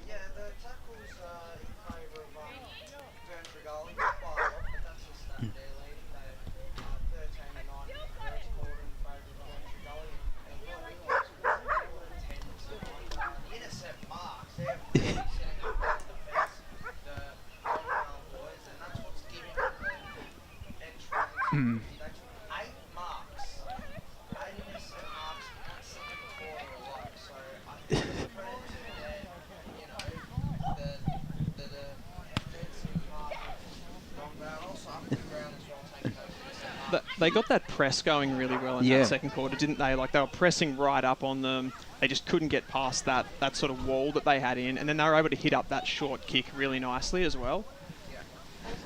The thing is as well, I think half of their intercept marks have come from like their forwards. I've seen James Rouser and Nick Murphy take a couple of intercept marks. That's one thing I've been really interested by. Just, you know, Nick Murphy in particular, just being played up in that ruck role, which we haven't really seen from Donvale. Obviously, they're a bit short in ruck, and Zach Haig has done well in ruck, but Nick Murphy has held his own as that secondary ruckman, and I think he'll continue to be crucial in that in the second half. And his class was on show with that one goal he did kick. He's been absolutely dominant in there, 100%, and those goals that he's kicked are crucial. But I think we have to acknowledge also the injury of Luke McComb. I think that's a massive hit, and when he did go down, I think that's when the clearance battle really started to go in favour of Donvale. And the one big question I have now on that Luke McComb injury, yes, he's out for today, but who knows how long he's going to be out for. He could be for the rest of the season. I think he's had his shoulder injuries in the past. He's definitely had his injury problems in the past, mainly last year with Ferntree Gully. So it's a massive blow, and you add that to Lockie Kennedy, who I'll give a shout out as well. He's watching this game early on in Barcelona. We were told that by Brett Kiker before he jumped on. That's quite a remarkable effort to wake up that early to watch this game. But those two out, they're massive blows for their midfield. But there's still been plenty of others that have stepped up, mainly in defence. Alex Bull I've been really impressed by. He's slowly gone into the game, but they've gone some other contributors, but mainly him. I reckon he's doing really well as a brick wall in defence. Oh, they've actually been quite good down in defence. Their backline's held up really well. It's more been that ball movement back out. And I think that's where, if they want to, when they're kicking against the wind, if they want to do better in the second half, they're going to have to look for other options. They're going to have to go for some short kicks, hold on to the ball just to stem that flow when the pressure's really coming. Yeah, I think so as well. And you know, they'll need to do a full press, much like Donvale were able to do in that second quarter in particular. Ferntree Gully, they'll probably take a couple of learnings that from Donvale in this second half. But Matt Day as well, we need to touch on him. He's kicked the 3 goals, 2 of those coming in the first quarter. He's really stepped up and filled the void that Ethan Duncan has left up forward, and just that VFL experience with Essendon and Northern Bullants has been on show. Has Ferntree Gully come running out? Yeah, he surprised me just how well he's performed aerially.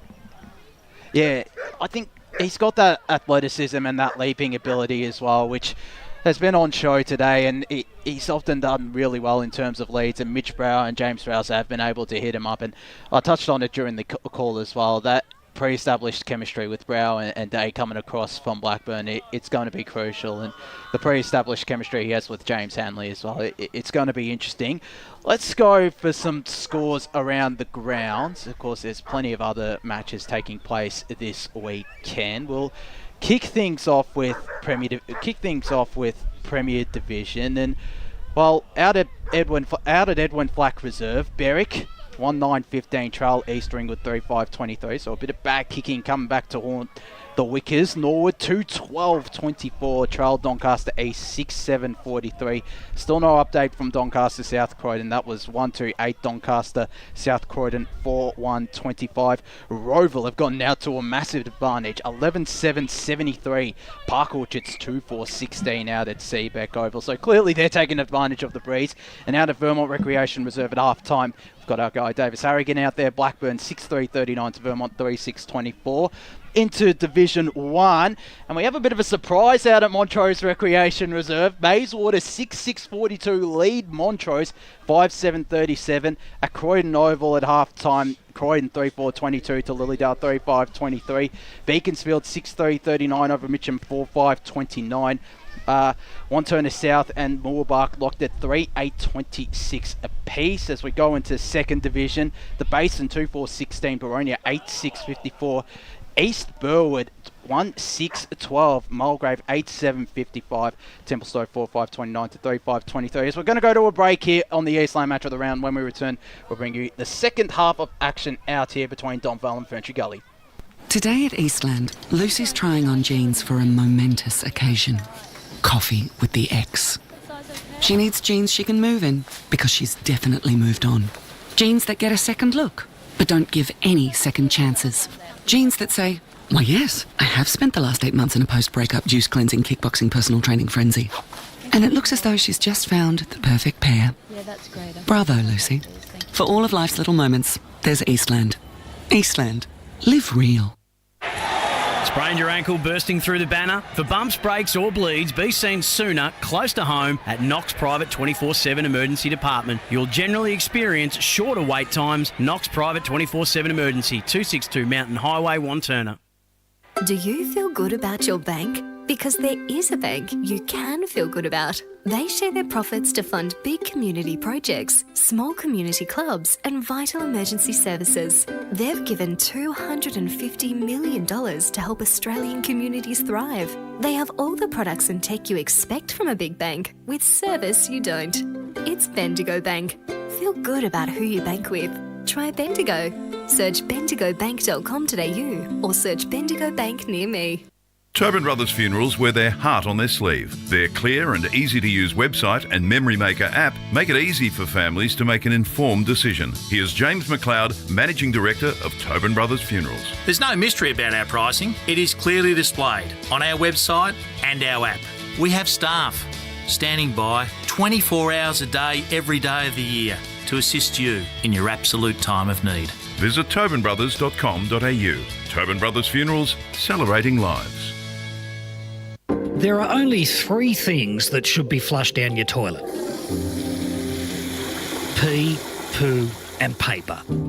Some wet wipes and antibacterial wipes say that you can flush them, but you can't. They clog up the toilet and pipes, causing expensive blockages. Save yourself a truckload of trouble. Put your wet wipes in the bin. To learn more, head to the Yarra Valley Water website, yvw.com.au/wet-wipes. Hi, Dylan Dow from the Baroni Football Netball Club here. When I need to grab a quick coffee or a bite to eat, I'm popping into Eastland. Eastland's more than a shopping centre. They support a range of community organisations and have been a major partner of the EFNL since 2018. Cheers, Eastland.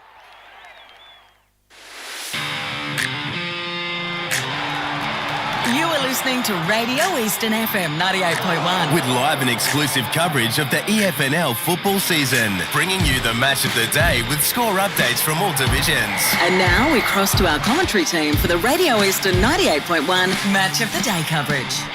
Welcome back to the Eastland Match of the Round. It is Donvale versus Ferntree Gully for Fight M&D Community Round. And at half-time, Donvale lead 7-9-51 to Ferntree Gully. 6 straight 36, and we're about to jump into the action for the third quarter. Blake Tennant, take us away. Here we go. So third quarter action, the premiership quarter, as I like to call it. And it's going to go see how Ferntree Gully can get rid of their second quarter, because it was all Donvale early. Kaika gets a kick there. And trying to get open there is the Gully, but eventually good strong kick there. Good handball there was Wignell. Good train of handballs for Donvale. Who's going to fly? The Lou in there. And it's again just all Donvale early. It's pretty much where the third quarter was for them. And the ball's going to go out of bounds. We're going to go to Score Centre with Josh Ward. So we're into third division. Oakley District 6-4-40 over Fair Park 5-4-34. Sylvan 5-9-39. Trail Warrandyte 5-12-45. In fact, they lead now 6-9-45. Sylvan 5-12-42. Warrandyte. Whitehorse, they've come back 5-9-39 to Coldstream 6-4-40. As they kick down the Vales. Good strong there by Bull. And it's going to be a ball up. Back to Josh. And into fourth division, Churnside Park 4-4-28 to Surrey Park 1-4-10. Calm down, Blake Tennant. Calm down, Blake kick Tennant. here. Someone's down here for Ferntree Gully. I didn't see the Yellow other. Yellow card. Oh. 43. Jeremy Grocott. Yep. He's back up now. Braden Wright. Oh, he got him in the gut. Yeah, that's Yes. that's not good, and he's been written down in the. Oh, that's He dangerous. punched him in the gut. So is that a free kick? It to is. French? It's 25 minutes Yeah. early too. So That's what I was thinking. That's undisciplined. It like certainly when you're inside 52 and they've got Ferntree Gully right where they want him. So Braden Wright goes forward for the gully, sends it inside 50. They've got the breeze this quarter. In under there was Kent, and he was tackled. As we go boundary side. You've probably got a better look at me than me, boys. But obviously, gut punch, and Jeremy Grocott is off to the. He's been yellow carded. And just spoken to Kevin Collins, just with regards to the first half, he's really happy with the stoppages and the forward 30s. In fact, he wants a little bit of improvement around the stoppages and the forward 30s. But apart from that, he's really, really happy. And they just need to obviously tidy up their goal kicking, which was a bit of a stray. But overall, he's pretty pleased with the first half effort. Happy man. Birthday today, Kevin Collins. There's a free kick here has been awarded to Braden Wright, and he will be in range. I think he's probably just on the arc down to the scoreboard end of the ground, which has got the breeze behind him, has dropped off a little bit compared to what it was in the second quarter, but still there. That's a beautiful kick. If it holds its line, it's there. Braden Wright nails it, and Ferntree Gully get the first of the third quarter. 7 straight 42 to Donvale 7-9 51. We've gone 3 minutes into this third quarter on the Bendigo Bank scoreboard. You talk about experienced players, and Braden Wright is one of them. You know, of course, with McComb going out, he now has to be that vocal point in the midfield with the ruck. Yeah, he does, and he needs to do stuff like that, kick big goals like that. That's a really good effort with the breeze behind him, but still, to kick it from that distance, it takes a monumental effort. So Wright in the ruck. Got the goal, of course, just then. McCormack gets the kick there.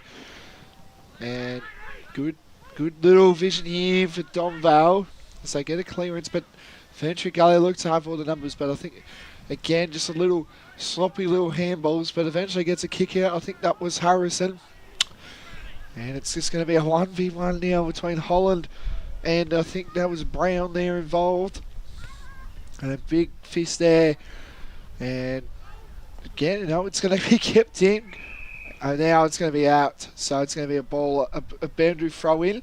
I thought that was out, but the umpire... Something. It's coming back to, I think, Calispiris. No, I thought he was given a free kick. Boundary throw. Let's go, Josh. Just quickly, some more fourth division scores. Kilsyth 45 to Nunawading 22, and Scoresby 16 to Forest Hill 18.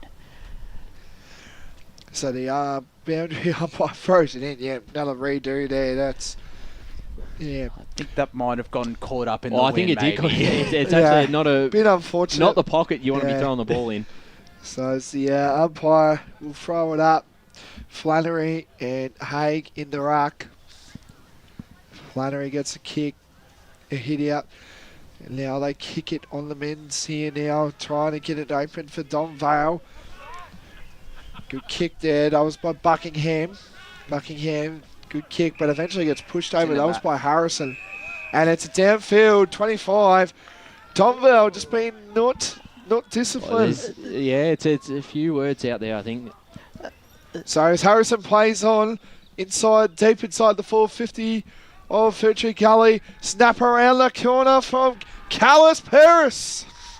Snap around the corner if you don't mind. And that brings the score to Donvale, 7-9-51 to Ferntree Gully, 8 straight 48. We're now 5 minutes gone into the third quarter. Tobin Brothers goal of the day, potentially. That's a really good effort Yeah, from Gavin Callispiris. Smart front and centre from him. And, you know, he's put together a really good season as Callispiris, and he's going to be crucial in this run home, especially up forward. If, you know, Ferntree Gully had to have a pretty handy 3/4 time advantage out here. Absolutely. They certainly will need a bit of a lead with the breeze. If it holds up, Hagen the ruck got the tap out going forward. They're going to get the clearance here. Donvale takes on a player there, Brower. Got the handball off. It's cut off, though, there by Levart. Got his pass to Patterson. His kick was smothered. Now Liardi caught in a tackle by Wright. Brought to the ground. All the umpires say they ball up. So 6.5 minutes gone in this third quarter. The intensity has risen here from Ferntree Gully. They trail by 3 points. Went to half-time 15 points down. Passed off there. Did Donvale. They go inside 50. Standing under it was Jordovic. Couldn't quite take the mark. They get a snap going forward. The player can run onto this. Ball in there. So is Levart. He's brought down in a tackle. And we'll get a ball up inside 50 for Donvale. Right in front of the members. There's Braden right in the ruck. Got his tap out going forward to Bull. His kick was smothered. Here's Liardi. Smart footballer. Short kick into the middle of the ground and found Wignall. He's just a beautiful kick. Just a and chaos. hit his target up very nicely. And Liardi, well done, finds Wignall. Just a chaos kick there. And the 1%er too from Matthew Liardi. That was brilliant. That smothered. And then just look at that composure. He's got such experience as well, does Liardi, and finds his old mate in Cole Wignall. Yeah, and back to their first quarter forward pressure style. Wignall comes in, and that is to the right, so a minus score. And Donvale 7-10-52 lead. Ferntree Gully 8 straight 48. So they've had 9 more scoring shots, but only lead by 4 points. So Bull would take the kick-ins, and he kicks it to the other wing here, at Donvale. And it's going to go out of bounds here. You can see the wind carry that to the Ferntree Gully bench. He got a bit of leeway after the goal square, but that's still a pretty decent kick right there. So ball up here on the Ferntree Gully bench right now, as you can see. Wright and Hay going at it. Wright gets the hit out. And a kick off there. Pretty dumb kick, but it's going to go out of bounds on the full by the looks of it. Yes, it is. So McCormack has the ball. A short pass there. Good mark taken there by Brower. Brower kicks the ball short. Great mark there taken. There. That was by Sinisic. Goes back to McCormack. McCormack finds a great mark there by Ablett. Ablett kicks it. Looking dangerous. Oh, big bump there. Good, strong tackle. This has to be. It's gone. Great tackle there by Battaglini. Sorry, I was too excited then. It was a good tackle. Anyway, good out here. And it's going to be a ball up. Sorry about that. I was a bit excited about that tackle. That was a great hip and shoulder there, I must say. That was brilliant. That is the perfect hip and shoulder, I have to say. Boundary side with Dylan Smith, thanks to Tobin Brothers. Yeah, it didn't end well there with that movement, but you can just see how they're moving the ball a bit better than Ferntree Gully Donvale, so we'll see how that goes. Free kick. So we're going to get a free kick to... No free kick. No free kick there. Paul, you went early. Well, I saw a player go down, so I thought it was Don't do the early crow, Paul. As the umpire throws it up. Good hit out there. Good kick there. Right now, gets the ball, kicks it inside.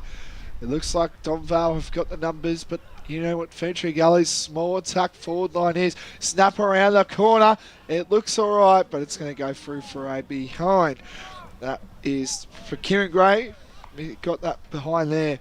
So minutes are scored to Donvale 7-10-52 to Ferntree Gully 8-1-49. Let's go to score sound with Josh Ward. Just briefly in Premier Division, I'll rescind what I said about Roval at half time. It's 7-7-49 to 2-4-16 Park Orchards, and Doncaster 4-4-28 Trail South Croydon 6-3-39. So Ferntree Gully here have got a chance through Harrison. the intercept mark, passed it off to Noonan. Into the middle of the ground there is Bull. He gets his kick going forward in the direction of Salvador. Went over the top. Max Odden just got his kick away. Donvale do well under pressure to get towards the boundary side. Running onto it there was Goldsmith. Picked it up. He's got a bit of time and space. Passed it backwards. Odden, the short kick forward. Finds his target there in Sinisic. And just slowly making their way down the ground on the far wing. Long kick in the direction of a teammate there in Buckingham. Couldn't quite take the mark though, and he's brought into a tackle. So we'll get a ball up here just on the boundary side in front of our boundary callers. 11 minutes gone in this third quarter. Is Donvale with a 3-point lead, 7-10-52 to 8-1-49. Hand pass out here by Donvale. Get it going forward. Rouser, little tap forward. Grabs it again, kicks it. Inside 50, under a lot of pressure here, Ferntree Gully. Ball's in there. So is Liardi. It's been busy. Hanlon got his pass off. Now a chance here for Buckingham. Great He's tackle. caught in tackle. And I believe he may have been free rewarded kick. as well. So Noonan will take the kick. Under 17s player. So good strong tackle there by the Very young fella. He's had a pretty good game, I thought. He's kicked down the line in the direction of right. Punched away there. In front was Cameron. Did well to take that spot. Player just jumped over the top there. And Gray will be tackled over the line, so we'll get a boundary throw in. It is Donvale with a 3-point lead with 12 minutes gone in this third quarter. And thanks just- to the Benny Gobank scoreboard. And just briefly on that Donvale move inside 50, it was a bit scrappy. You look at what they did in that first half, and that it was so free-flowing, whereas it was scrappy just before. So kick there by McCormack. Good mark taken there by Otten. Otten short kick now. Good mark taken. Donvale look to get on the surge here. Good mark taken. That was by Kent. So Kent kicks it short to Henley. Henley been amongst it. Changed to number 2 to 75, which is a bit bizarre, but anyway, you don't really see that. Good kick there. Who's going to fly? But it's just all Ferntree Gully. Bull takes the intercept mark, plays on, and again, it looks like it's going to be Donvale, but the ball ricochets around. Good strong tackle there. Flannery involved, but couldn't pick up the ball. Kaika handballs over. Open goal square, and he's kicked it. Back to the Galini. Calaspiris. Sorry, Calaspiris, sorry. Sorry, got my name. These, I just get excited. You do. And it's Donvale 7-10-52 to Ferntree Gully 9-1-55. We are now 13 and a half gone. Jeez, the Gully, they just look a bit more up and about this quarter. Well, Josh, I was about to say Donvale have done well in the last sort of 5 to 6 minutes to really slow Ferntree Gully down, but really well done. Got it inside 50, got it to ground level, and those small forwards like Calaspiris are very dangerous. And you've got to credit Alex Ball with that kick inside 50. Again, the Took wing the game carry, on. it took the game on, which is what you want if you're Brett Kiker. And, you know, just it was able to carry over the top of the Donvale defenders that win. They've judged it to perfection, I reckon, Ferntree Gully. 9 goals won, and it's really... Yeah, you're right. They've made the most of the opportunities. So back in the ruck. Here's a chance here for Rouser for Donvale. Kicks it going towards the wing. Goldsmith picks it up cleanly. Gets past an opponent. Kick inside 50 is a bit of a floater. Falls into the hands there of Samuel Crocker. So Crocker for Ferntree Gully. Short kick. And finds a target in Alex Bull, who we may have criticised him early, but I thought he's been fantastic as Bull sends it long out of their back half, and this will be a bouncing ball inside 50. Salvador might be able to run on it. He's got Odden to beat. Calaspiris is there too, but boundary line beats everyone. And that's the power of that win, Josh. You said it before. And again, Alex Ball with the rebounding kick. I reckon he's probably been Ferntree Gully's best player and the best player on the ground since that first quarter. He's certainly, I mean, he had a tough ask in Matt Day in a couple of those marking contests, but besides that, he has not done much wrong. Ball brought back into play. Wright got the tap going forward. Inside for Ferntree Gully. Chance here for Donvale to hold on. Kiker picked it up. Handballed it going forward. A chance here for the Gully. Over the top. Falls into the hands of Purdon. Shot on goal was touched just before it went through. So a minor score, 9-2-56. Ferntree Gully to Donvale, 7-10-52.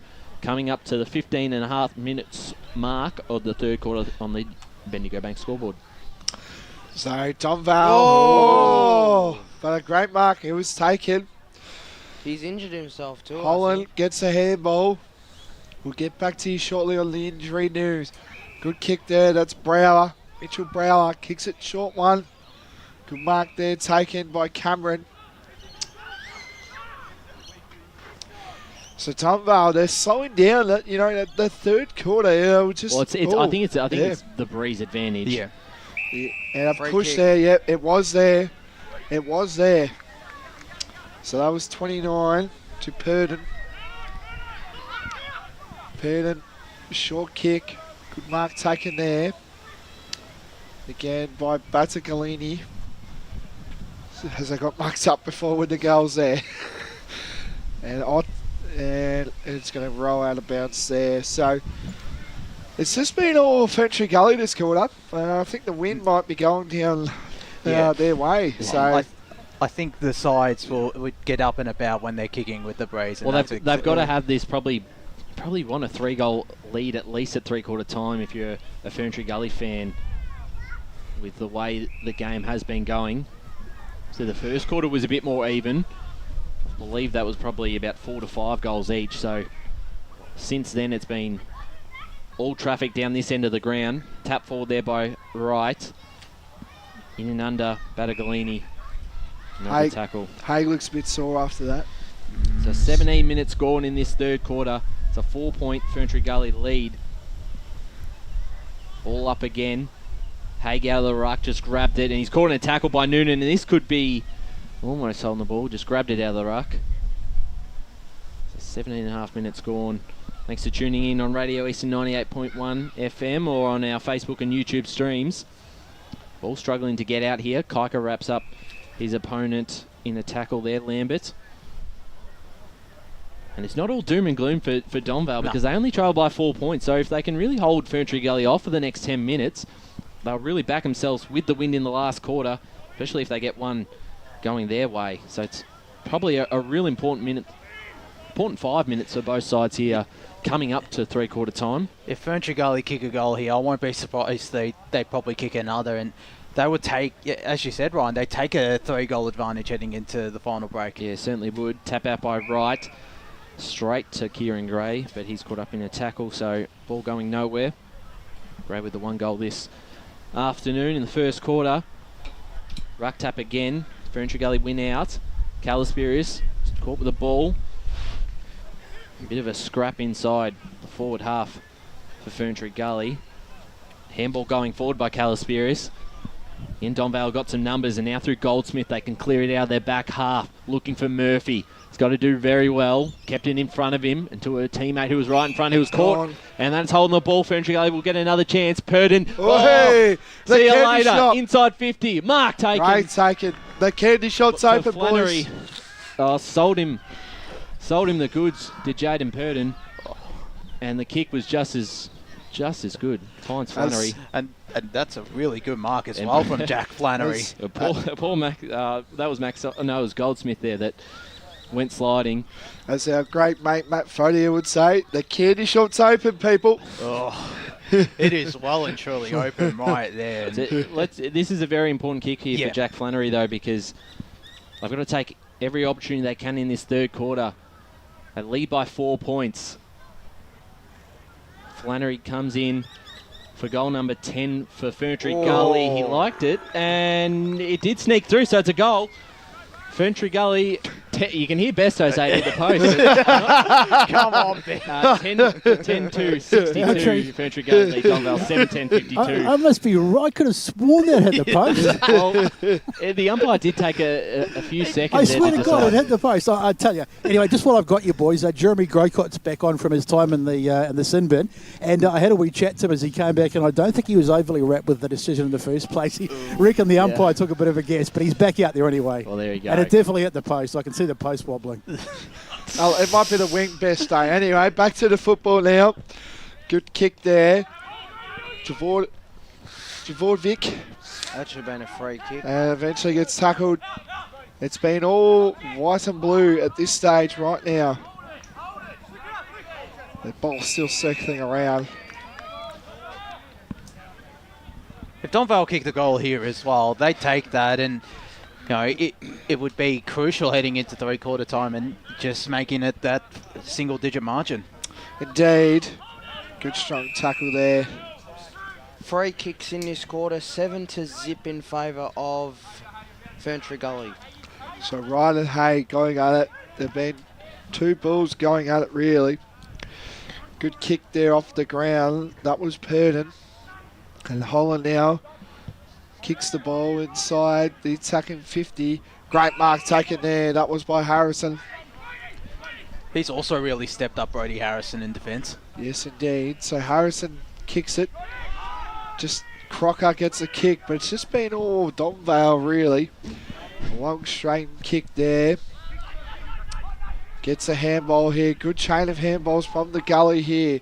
Levart kicks it downfield. And it's going to go to Patterson. So the short kick. I thought there was a 25-metre penalty there, but... So this bull kicks it. Oh, that was like Shane Key form there. Nice spin around there. Tribute to the king, of course. Good mark taken. That was by Lambert. Lambert kicks the ball. Great mark there. Donvale just slowing the footy down, as you can see on the broadcast here. Good kick there. Great mark taken. I think that was Sinosic. Gives it to Otten. Otten deep inside the full 50. Who will fly? Snap around the corner. And no there. That was mark taken by Harvey. And that, to me, doesn't look good.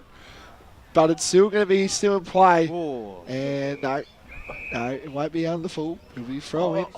I thought that might have hit Adam Cameron's. No. Should be an umpire, Josh.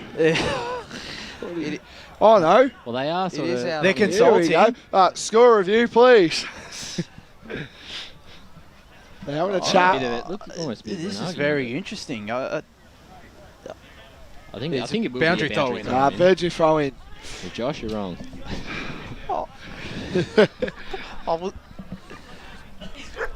I got nothing. As the ball brought back into play, Wright went up and got his tap in the direction of middle of the ground there. And free kick, I think. No, I think it's just ball up. And Sinisic is coming off the ground here. Boys on the boundary, keep an eye on that one. So 23.5 minutes gone in this third quarter. Ferntree Gully with a 10-point lead. It's been a big quarter for them. They've kicked 4 goals to Donvale's none. As we get another ball up there on the far side. Let's quickly go around the ground. So we'll go to boundary side to Brett Beston. Yeah, sorry, John. It's just cramped for Sinisic. Should be back on very shortly. No problems. Thanks, Brett. Josh? Some quick scores around the grounds at three-quarter time out of Croydon Oval. Croydon's 52 to Lilydale 23. So inside 50 there. Patterson for Ferntree Gully, and it's picked up well there by Charlie Kent across goal, and they've got some room to move. They can just run. They've got so much space here. They've got the numbers. Got a player to his left. Goes down the line towards the half-forward line. Standing under there was Bull for Ferntree Gully. Did very well. Almost took the mark. Grabbed the ball. Under a lot of pressure. And a tackle there by Lambert is awarded with a free kick. So Lambert for Donvale will go inside 50. They trail by 10 points. In this third quarter of the Eastland Match. Big kicking finds Haig. And Haig will take a set shot. Sorry, I just got a bit excited. That was a great grab. Like Blakey down there. He got a bit excited. It's okay to get excited, boys. Zach Haig looking for Donvale's 8th. Trail by 10 points. Must need a goal this one. Well, this would be big against the flow of play. They will have the breeze in this last quarter. Donvale reserve. So Zach Haig for goal number 2. Kicked the first of the game. This one has made it. Sneaks home, and Zach Haig's got 2, and Donvale get their first of the third quarter. 8-10-58. Trail Ferntree Gully 10-2-62. And you can see that hold up in the wind on the replay if you're watching on our Facebook and YouTube stream. That really held up. It just snuck through, but That's a crucial goal for Donvale heading into three-quarter time. Quickly around the grounds, Berwick 2:11:23, East Ringwood 4:5:29. Out at Seabeck Oval, Roval, they lead 13-7-85 to Park Orchards 2-4-16. Roval 13 goals in a row. And out at Vermont Recreation Reserve, a possible knee fracture for Zach Hanlon, thanks to our guy Davis Harrigan. Blackburn lead 47-37. Thank you that for Josh in the score centre. We're approaching the red time to concede this third quarter. It's just been all Ferntree Gully, 3-1 this quarter. It'll be interesting to see if it will be enough for the win. 14 tackles to 7 in this quarter for Ferntree Gully. Thank you that for Paul Laconey in the stats centre. Gets the kick there, and that's the siren. Three-quarter time down here at Donvale Reserve. It's Donvale 8-10-58 to Ferntree Gully 10-2-62. Well, let's go to Ryan Long. For the goal kickers, Ferntree Gully, 2 goals to Gavin Calaspiris that quarter. Wright, Flannery has 2, Patterson, Gray, Salvador and Battagalini and Brown all with 1. As a Donvale, Haig has 2, Brower kicked 1, Matthew Day has 3, Murphy has 1 and Grocott has 1. That's it for us at three-quarter time here. It is Ferntree Gully 10-2-62 leading Donvale 8-10-58 for the Eastland Match of the Round. As Sarah opened her best friend Jackie's wedding invitation, she was overcome with a wave of emotion. While her 2 young boys wrestled on the floor, tears of happiness rolled down Sarah's cheeks as she saw the words she'd been longing to see. Please note, this wedding will be a child-free event. Well, Sarah, looks like we're off to Eastland for a new frock and some heels. And let's book in that babysitter. For all of life's little moments, there's Eastland. Eastland.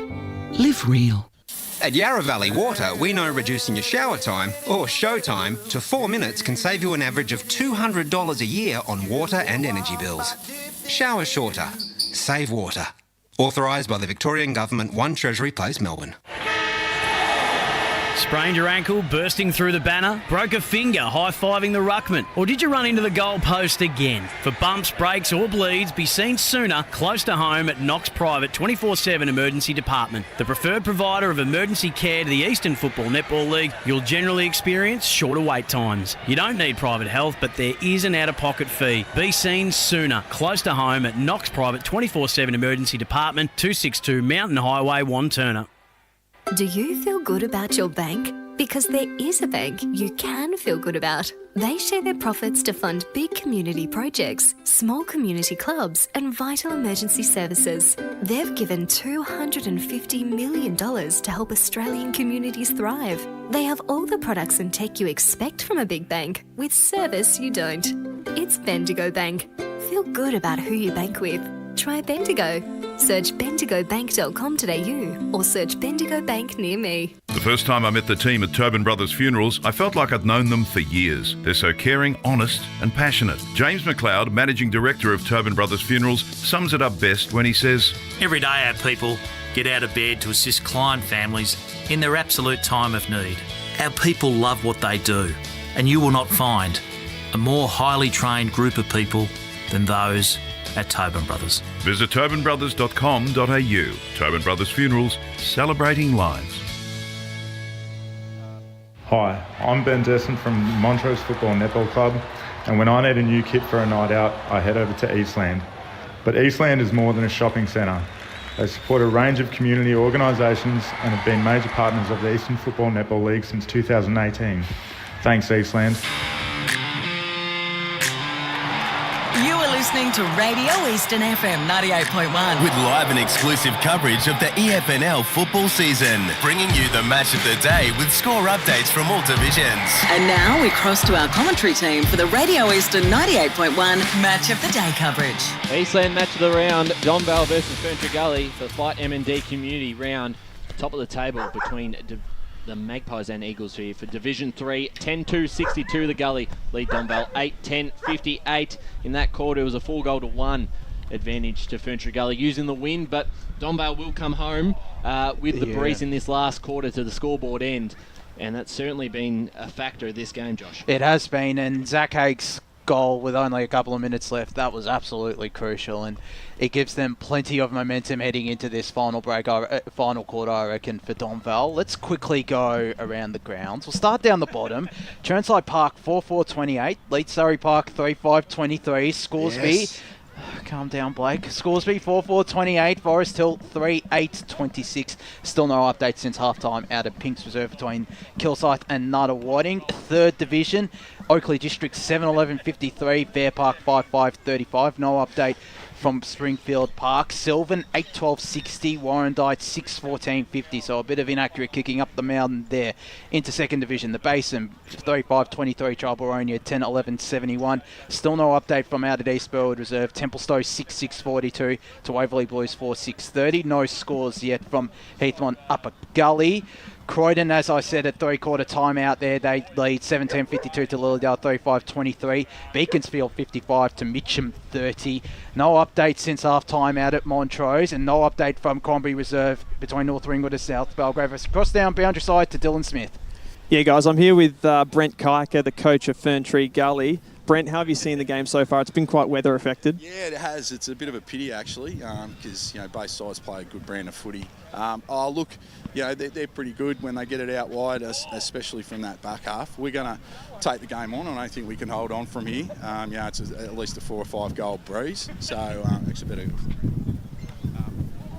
Unfortunately, lost Luke McComb early, which didn't help matters. But look, it's going to take some fight. So if we do manage to hold on and get the win here, it'll be one for the ages. So I'm looking forward to a really good contest.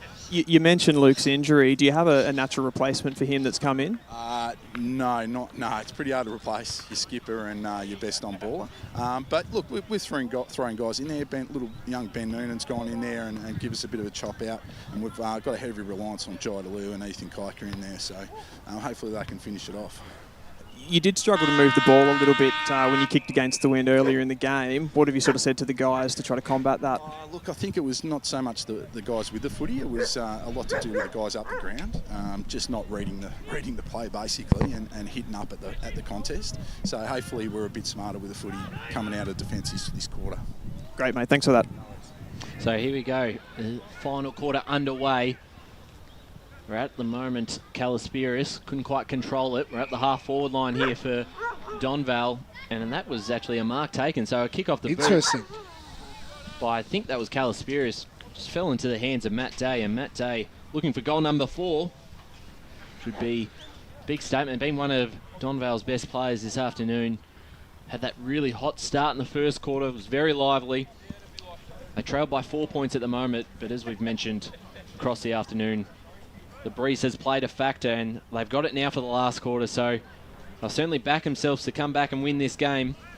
Matt Day comes in, kick on its way to the right, and just a minor score. So 8-11-59, Ferntree Gully 10-2-62 as we go boundary side with Brett Beston. Just from the Donvale huddle, boys, Kevin Collins, he was a bit disappointed, obviously, with that quarter. He said they went away from what they were trying to do. Their discipline was poor. He's looking for a much better work rate, and he wants them to get in there, win the contested ball and get it out. He's still confident, though, that they get the job done. Thank you for that from Brett Beston. Thanks to Tom Brothers. Boundary running. Well done. So we're going to have a boundary throw in here on the sponsor's wing, as I like to say. Right. And Haig going at it. And it's going to go at a bounce again on my sponsor's wing. It's going to be an interesting quarter here, Josh, because Ferntree Gully just can't hold on for half an hour. No. They're going to have to score as well. So an early goal would be really big for them. That's exactly what I was thinking. They need this first goal to Ferntree Gully. Anyway, good little handball there by Kaka. And it's going to get wrapped up. Going to be a ball up. Oh no, holding the ball. Don't know about that call. Think he had a bit of time. Couldn't get it off. Anyway. Big kick there. This is by Grucott. Kicks it down deep inside. Couldn't fly there, but eventually the ball will be wrapped up and it's going to be a ball. No. Bit of theatre in it. Coming up to 3 minutes gone in this final term. I have a feeling the umpire will want a bit of theatre this final quarter. It could be a grandstand finish. Grabbing out there was Murphy. Tried to get his kick to the ball. This time he does. Shot on goal to the left. And did Matt Day mark that, or did it go over the line? He's taken a mark, so Day will have a tough angle on this one. He missed his last kick. Plays on. Snap around the corner. Off the boot to the right, and it's just another minor score. So they've missed some chances today, the Magpies. 8-12-60. Charles Ferntree Gully 10-2-62. Just past 3 minutes gone on the Bendigo Bank scoreboard in this final term. So briefly, some scores around the grounds. Montrose now lead over Bayswater, 76-63. So calm down, Blakey. And we'll go into Premier Division as well. Blackburn lead 54-44 at 3/4 time out there at Vermont Recreation Reserve. Anyway, thanks for that, Josh, in the score centre there. Good kick there. And eventually the ball now find its way. And it'll be wrapped up. Oh no, the ball's just... And that's full. That'll be full. No, is it? No, it's not. Boundary throwing. The players thought it was out on the full, but... And just quickly at East Burwood Reserve, 3/4 time, East Burwood 54 to Mulgrave 57. So they came back, did the Rams. Indeed they have. They'll be ramming in today. The boys shifted away. Murphy picks up the ball, spins once, and goes around the snap of the corner.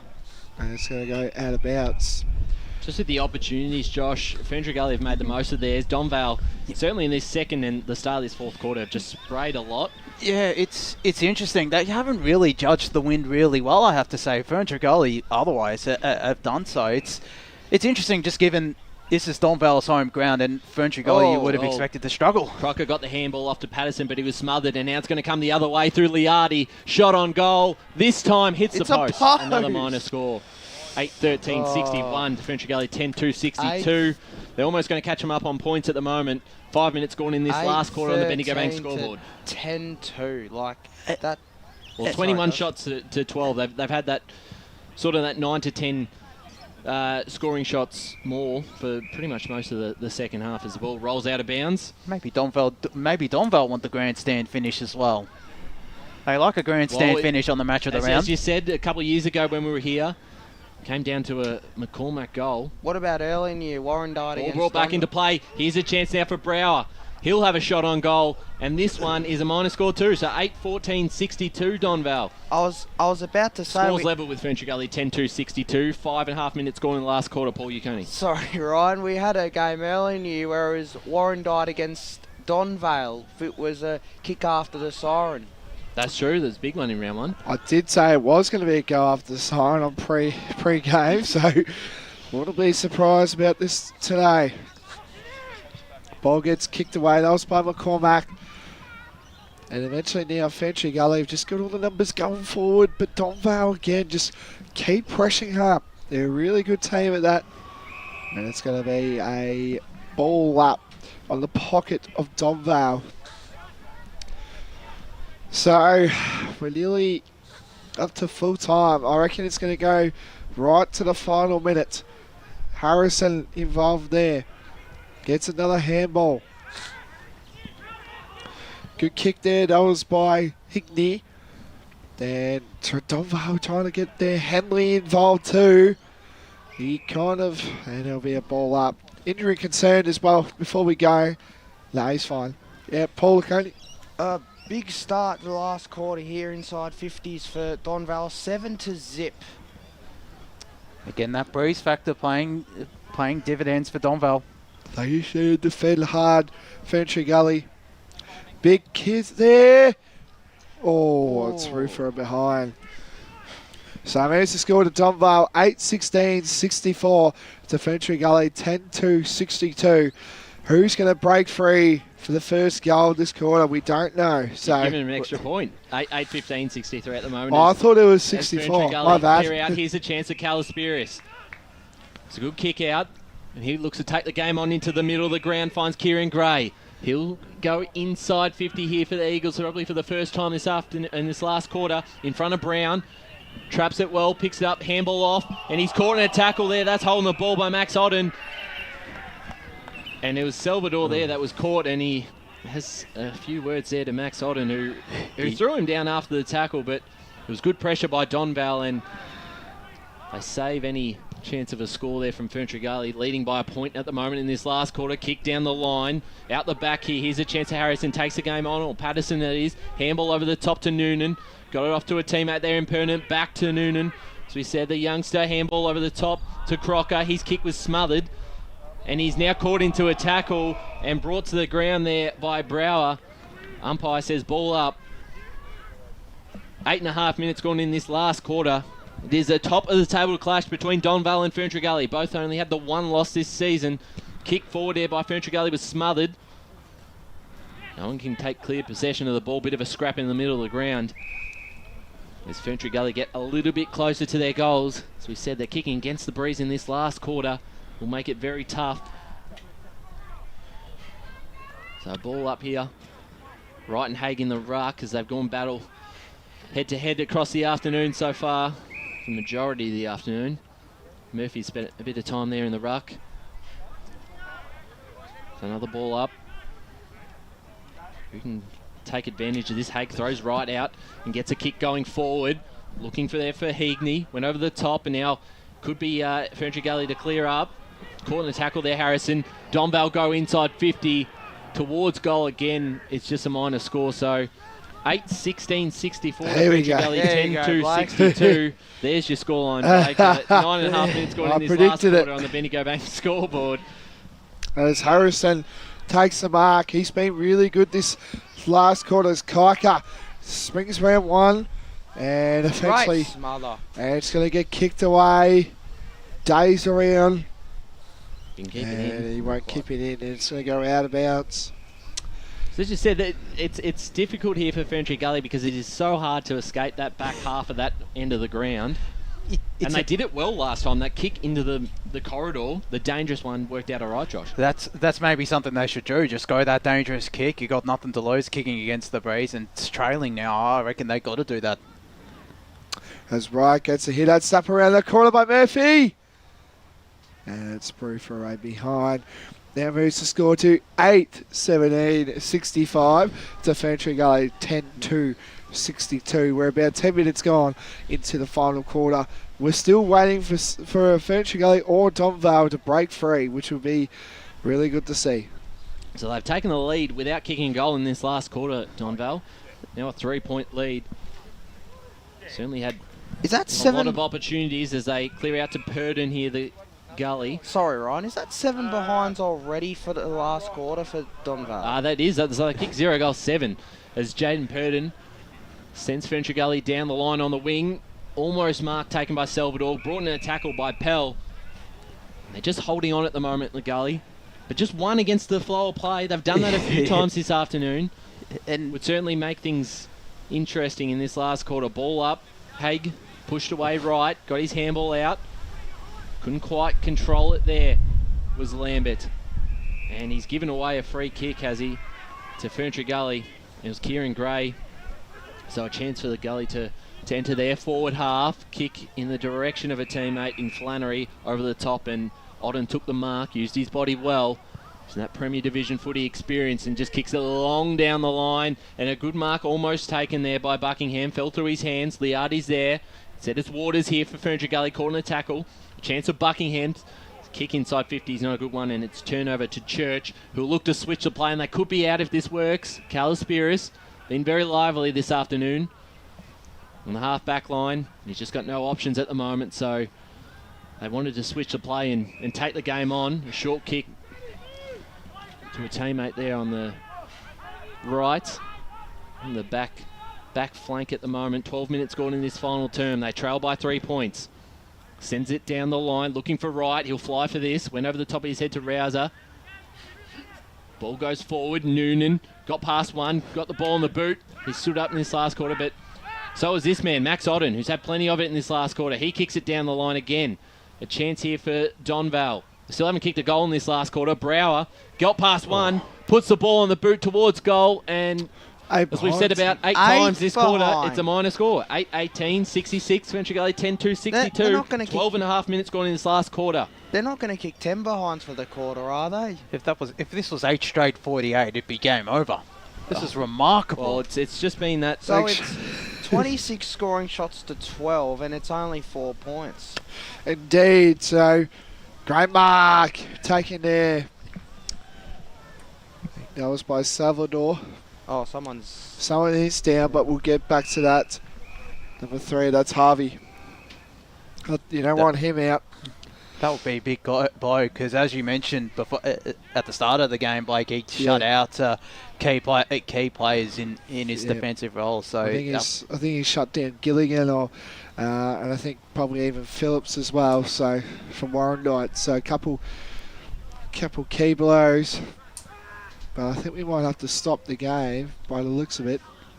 Yep, it is. So we're stopping the game. What are we waiting for here? No. Yeah, I was a bit confused. I'm like, the play's down or what's going on? Anyway, good strong tackle there. Some of the supporters aren't happy. Yeah, let's go to Dylan Smith on thanks to Topper Brothers. Yeah, Donvale just need to use the ball a bit better, lower the eyes, I think, here. They're just sort of bombing inside 50, and that's where all the missed opportunities are coming from. They haven't quite judged that wind, have they? No. And that's interesting, just given the talent they have in that midfield. Brower, Liardi. Well, they've all looked dangerous. They've all probably could have ended up with a few each. As they look to go forward now, Hanley, a smart little handball over the top. Here's Buckingham. He was caught in a tackle. Got his kick away. Bit of a scrap of the play. Purdon's there. So is Kieran Gray, but it's Hanley again who gets it. His handball there was more of a throw. And he'll be penalised. Deleu here for Ferntree Gully takes it. And he'll look to switch the play. Goes back to Crocker. Crocker looking for a teammate there. Dangerous kick. Was trying to find Church. It was cut off by Haig. Zach Haig did very well, but a boundary throw in here. Inside 50 for Donvale. They lead by 4 points with almost 15 minutes gone in this last quarter. They've kicked 8 behinds in the final term. Have not kicked a goal, but they've had all the play. So Haig in the ruck, couldn't quite grab it, and instead it's Ferntree Gully who will pick it off and go forward themselves onto the wing, and the ball might just bounce out of bounds in front of McCormack, and that's probably a good result. Kika's happy to see that out.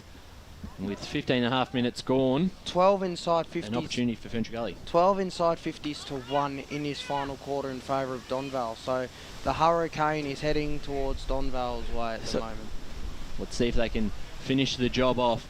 In the ruck there, Murphy against Flannery. Went over the top of both ruckmen. And we'll get a ball up here on the wing. So if my maths is correct, that's 8 behinds from 12 inside 50s. That's good effort. They're scoring from pretty much all their 50s, but not converting. Back to the footy now. Big strong tackle early. So what can happen here? It's going to be interesting, as you can tell. Murphy gets a hit out. Flannery gets a tap. And a big strong tackle early. Good kick there.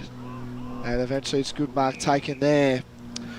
So the Gully look to attack now. No one has break free for the goal. They just need the next goal, and it'll be crucial. Noonan gets the handball. Been great, Noonan. He has been good for under 17s footy as well. Good strong tackle there, and Kika, he's just been a solid contributor all game long. Well, he's one of the players that has certainly had to step up. Yep. As Brent said at three-quarter time, with no McComb.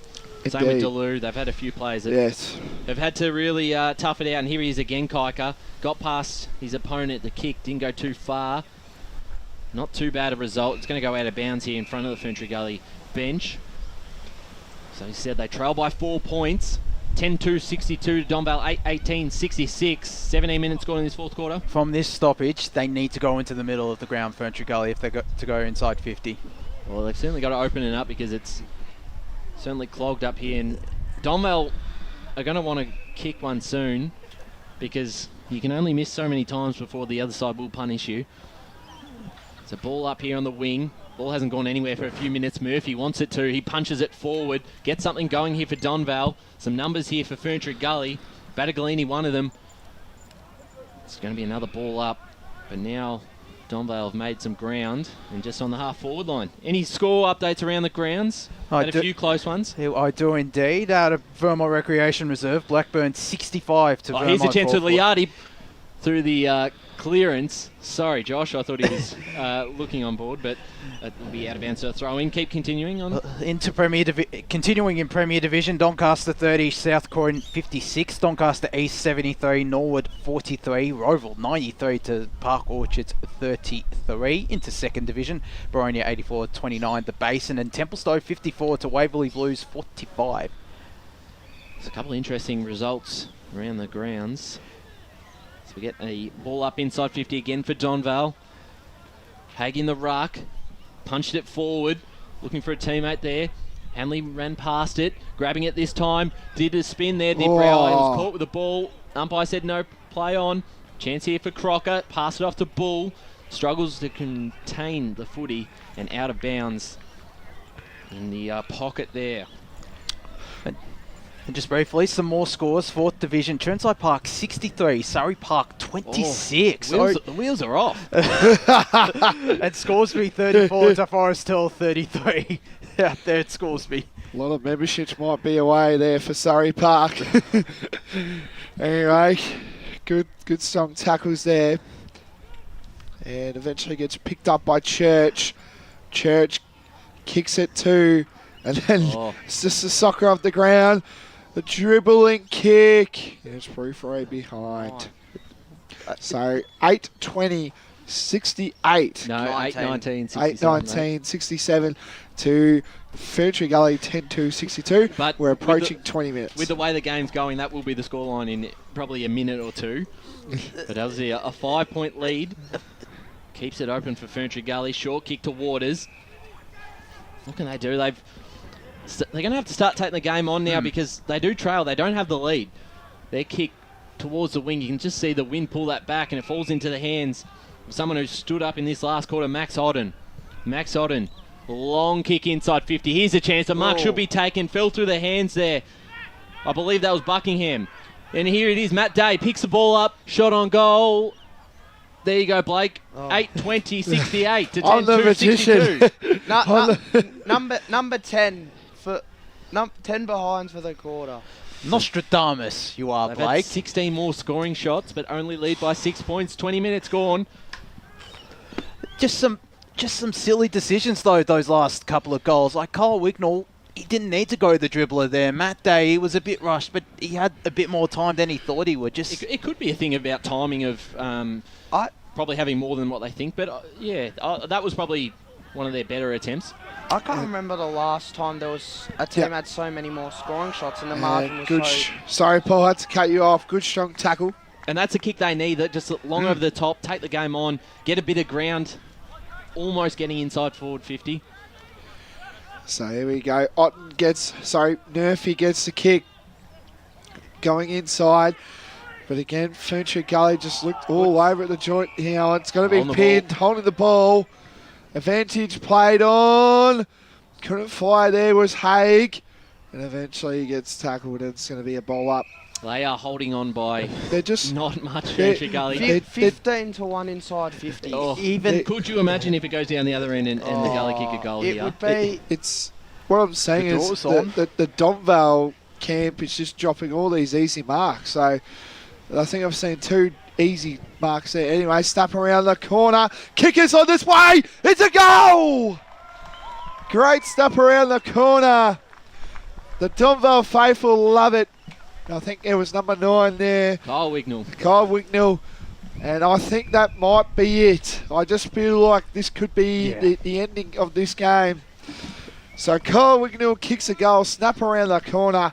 If you don't mind, and that moves the score to Donvale 9-20-74 to Ferntree Gully 10-2-62.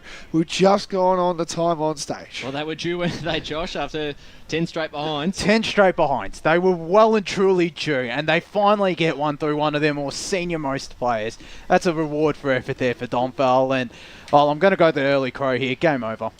22 minutes gone, back in the middle. What a Ferntree Gully got left. Flannery in the ruck. They try to get going forward. Here he is again, Flannery. Passed it off, and now a kick inside 50. They're just their second for the quarter. Running onto it there was Gray. Did get the ball and got his handball off. Free kick maybe high. Umpire was blindsided. So Donvale lead by 12 points. 22 and a half minutes gone in this last quarter. Ferntree Gully got anything left in them. They're kicking against the breeze this last quarter. Kaika in there for the Gully, puts a tackle on. Ball going nowhere. Coming up to the 23-minute mark. Quarter probably won't go on too much longer, so really need a goal straight away. Punch forward. Here's a chance. Over the top is Odden. He stood up in this last quarter. The kick was smothered, though. Here's a chance of Calispirius. Keeps it in. Gray. Laid the smother just before. Tackled by Purdon. A chance here for Goldsmith. Brought down by 2 Eagles. And did well enough. Pretty much just on the arc here. The forward 50 for Ferntree Gully. A quick goal would make this interesting. Right. Punches it forward into space. Here's a chance now for Rousey. He's got some space. Kicks it down the line. And who can run onto this? You watch the ball bounce. Goes in the direction of Jordovic. Picks it up cleanly. Well done, did Jordovic. Online, just a minor score, so that would make it really tough now. 9:21.75 to Ferntree Gully, 10:2.62. 24 minutes gone in this last quarter. A 13-point lead makes it a 3-goal game, and certainly tough for Ferntree Gully. Since we don't have Brush here, Josh, what's the timing you reckon? How long you reckon? I'm not too sure. I think I'd say 26 minutes, just because of all the behinds for Donvale. Okay, indeed. So you heard it there. Good strong tackle there, and that's going to be holding the ball. So if I'm correct, if it is 26 minutes, Ferntree Gully need 3 goals in 2 minutes kicking against the breeze. But I won't be surprised if I'm off. I've been off before. And so Hackney now takes the ball, kicks it inside. Good fly there by Day. And a handball there. Harrison, he's been everywhere. Kaika, good train here. And eventually couldn't mark there. And it's going to go out of bounds. We have our first final score. Croydon, 41-point winners over Lilydale, 68-27. It's a big win for the Blues to hopefully keep them out of their relegation. Anyway, Wright and Haig. Haig gets the kick. And it will go out of bounds on the full, and the wind is back. The wind is back. Well and truly. Let's go into First Division scores once more. Beaconsfield and Mitcham. Beaconsfield lead by 2 points, 55-53. Montrose 83, Bayswater 71, and Moorebark 53 to Wanturna South 26. I think that was a 3/4 time score. Yeah. That's a big win, considering... it's not over yet. As Ferntree Gully look to clear it out. Just got to roll the dice now. The kick in towards the middle of the ground. You saw just how strong that wind is to come back, and Goldsmith underneath it. Wrapped up in a tackle. That went backwards, that kick. Well, that's how strong it's been. It's just played havoc all afternoon. There's been a great contest between these two sides, and it's hard to see. You know, upsets can certainly happen come September, but it's hard to see either of them not making it. This could be the grand final preview in Division 3. Ball goes forward. Hanley trying to beat Salvador to it. Salvador used his body well. Handballed it along the ground to Purdon. Got a handball forward. Boundary line meets him. I reckon it definitely does feel like a grand final preview, and because it's just been so intense throughout most of this game. Just like there's been no room to move for most of the contest.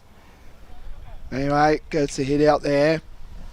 We're closing in. It's 26 minutes, so Josh's time is not going the way he expected.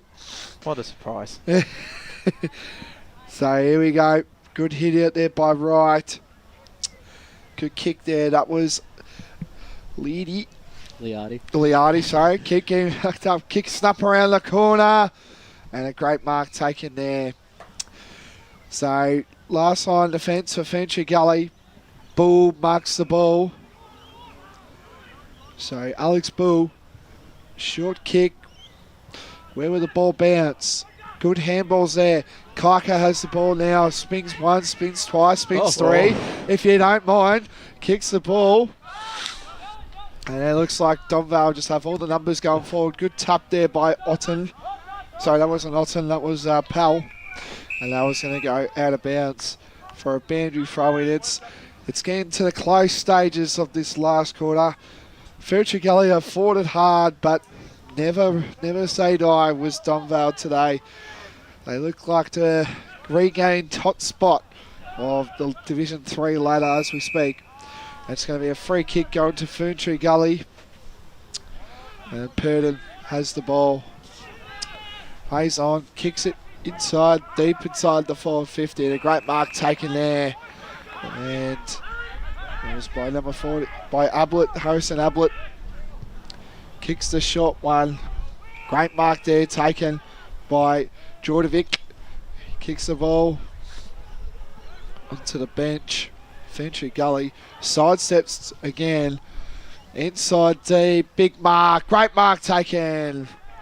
And it's going to be this one. If he can kick this, it's lights out. I think it's. I think it is. Well, to make it interesting, it would be the cherry on top, you could say, of a pretty nice cake for Donvale. I think the lights out when that gale started blowing about 2 or 3 minutes ago. To be fair. Anyway, lines up, and it looks alright, but it's through. It's a goal. So great goal kick. That's the cake of the top there for Donvale. They're on top of the ladder in Division 3. And they will now be a game clear on top as we speak. So one on to the Vales. They've proceeded really well. I can't remember who actually got that one. I couldn't see Grocott, that was. Grocott, that's his second of the day. So one on there. So they just look very good today, Donvale, against a very undermanned Ferntree Gully side as Wright gets the hit it over Murphy. And the ball will be spinning around. Rosa gets tackled. Kaika gets the handball. And they're out of attack here. Ball looks right. Wright gets the kick here. And it just looks like they're just slowing it down, waiting for the siren, really. And I think good little tap on there. Kaika again. He's just been everywhere today. He's really soldiered on today for the absence of McCarran. And Kaika might be... No, he's starting. Brower kicks the ball, but again, it's just Ferntree Gully all over. And just to add further insult to injury, it looks like Jai Delou is down in the middle of the ground. So there's the siren. And at Donvale Reserve, the top of the table clash between two great sides in Division 3. It is Donvale 10-21-81, defeating Ferntree Gully 10-62. A fantastic contest between both sides. We'll get to the goal kickers. I think Josh Ward has them in hand. Yes, I do. For Donvale, it was Matt Day who kicked the 3 goals, Zach Haig with 2, and Jeremy Grocott also with 2. Nick Murphy, Mitch Brower, and Carl Wignall with singles. For Ferntree Gully, Jack Flannery with 2, Gavin Calaspiris with 2 singles to Jake Brown, Joseph Battacolini, Corey Salvador, Kieran Gray, Braden Wright, and Jordan Patterson. Well, it's a great victory for Donvale, and it sees them move percentage and a game clear on top of the table. They really showed their class today, despite some very, very inaccurate kicking, particularly in that final quarter. Yeah, definitely. And looking at the ladder, I haven't got it in front of me at the moment, but Ferntree Gully still will be, I think, 2 games clear of Sylvan in third, maybe 1 game now if the Cats do win today. But they've got a nice lead there in second position. So you would imagine these two sides will play come finals time in that first week of the finals, then potentially a grand final as well if the season plays out how we think it is. So the boys on the boundary might be grabbing an interview here at the moment. Max Odden could be the targeted man who had a massive last quarter. We talked about him coming across on Blackburn mid-season. It's a little bit of almost a premiership move there to bring someone of his experience. I thought he was huge in that last quarter, and just at the height. Yeah, and it's like Dean Limbach going to Templestowe. It is, I reckon, a premiership move for Donvale, and you bring him in alongside tools like Ethan Duncan, Zach Haig, and Nick Murphy. It's quite a lethal draw. As Brett Beston does have Maxi Odden. Having a chat to Maxi. Hate to cut to you, Besto. Towards the van, Maxi. We're just saying what an interesting game it was. I mean, the win made it. It wasn't a great spectacle. It was a bit of a dogfight out there, but you got the chocolates. Yeah, we certainly did. It was pretty scrappy. in all 4 quarters in 21. So, you put scoreboard pressure on the team and they start falling away. So we sort of kept them in there with inaccurate kicking. But, glad to get the chocolates. A couple in a row. I think it's about 5 or 6 in a row for us now going into the hard part of the year and coming to September. So, it's a good win. How important was it to have that breeze coming home? Because even when the game was quite close, I said to one of my cohorts, I said, I think Donvale are going to get away because they've got that strong breeze behind them in the last quarter. Yeah, we were lucky. I think, the 4th quarter, we sort of felt like they were dropping a little bit. We were running all over them. So if we just put a bit of scoreboard pressure on the start of the quarter, it might have been an easier quarter. But, it's a windy day. It's a difficult footy day. It's interesting, so it wouldn't have been good to watch. And what about your own game? And don't be modest. I mean, you were colossal in that last quarter. A few intercept marks and really rolling it down back because they did come at you a bit in that last quarter, but you just kept repelling them. Yeah, they did. They were certainly were fighting to the end. So we're just lucky. The back six has been pretty good. We're a pretty strong unit, and to be welcomed into the footy club like this has been pretty good. So pretty lucky there. I was going to say I'll let you go shortly, but you're becoming a bit of a journeyman. I wouldn't say that. I started here, so if we go back to the roots, it doesn't count, does it? All right, well, listen, well played today. You're back at the top of the ladder. Very good performance today, and best of luck for next week. Thanks, guys. Appreciate it. Cheers. Thanks, Max. It's always been great at the time. Max Odden, fantastic. And a big win here for Donvale. 19-point winners. We will go to an ad break quite shortly, I believe, in probably another 10 minutes still. So we've got plenty of time. I've read the script there wrong in front of me. But, Blake, your thoughts on the afternoon ahead? It certainly was a big last quarter where probably should have won by maybe 6 or 7 goals in the end with the amount of forward 50 entries. It just couldn't quite put it on the scoreboard. Kept it interesting because probably still 5 points with 10 minutes to go. So it kept them alive, but they were the better side in the end. Oh, 100%. And Luke McComb. Like, if you rule him out of the game, it's just it's huge. It's as massive. you said, one player. Everyone says one player doesn't make a difference, but it actually did for Ferntree Gully. It looked like they were lost without him, and also with Lockie Kennedy, as we spoke about heavily as well. Donvale had 31 scoring shots to 12. Like, that pretty much sums up the game right there, really. And I think Ferntree Gully can look at the tape of what they saw here. And I think for games on board, they've got to take advantage of the win because they only kicked 3 goals to 1, and to have a 4-point lead heading into the win, I think that's where the game was pretty much won really for Donvale, and they just show that they want to be flag favourites at the end of the year. The boys might be getting the song down there in the Donvale rooms if we can just. Boundary, if you can hear us, boys.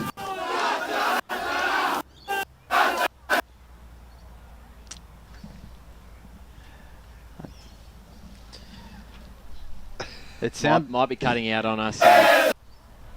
Heard it there for a second, but.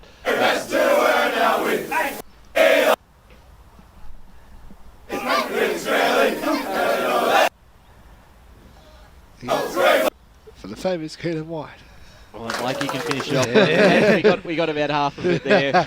Congratulations to the Donvale Football Club. Back on top of the ladder. Just touching on what you were saying before with McComb going down, and as Kika said at 3/4 time, he's just one of those players that are irreplaceable. You just can't bring in someone of his quality, a skipper, leader on the field and off it. So losing him would have been tough. But I thought some of the younger guys really stood up.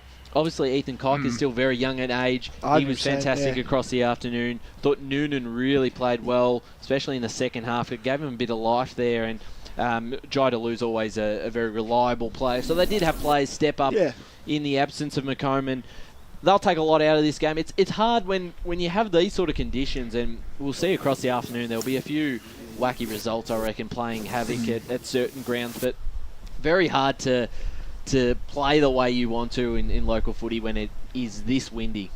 Oh, you're getting up to this stage, that June, July, you can also chuck in August as well. But just as well, we might get some, as you said, wacky scores. So, but yeah, I think Kika and McComb are pretty much going to be the future of the Ferntree Gully Football Club, is what I can gather at the moment. So, yeah. And what about Donvale, Josh? You talk about some of those players that really stood up. Matt Day was massive in the first half, kicked the 3 goals, looked lively still in the second half, couldn't quite put the same sort of scoreboard pressure on, missed a couple. But then you look at some of the other guys in. Hay kicked a couple. Liardi was pretty big across the afternoon. Mitch Brower did his job well. Obviously, Max Odin in the last quarter was really impressive. Who for you really stood out in the win for the Magpies? It's a bit hard. Obviously, James Rouse had his moments. I think Max on in defence, particularly in that final quarter, he was a man mountain that no one from Ferntree Gully could get past him. I think Matthew Liardi had his moments as well, but it's the usual suspects. Your Mitch Bowers, your Zach Higgs, James Powell I thought did some good stuff. Matthew Day up forward, as you said in that first half, that was a really good first half from him. Nick Murphy doing some good stuff in the ruck. Jeremy Grocott as well. It's a bit hard to pick a 3-2-1 though. Should we get to that now? Should we? I think we should. I'm not.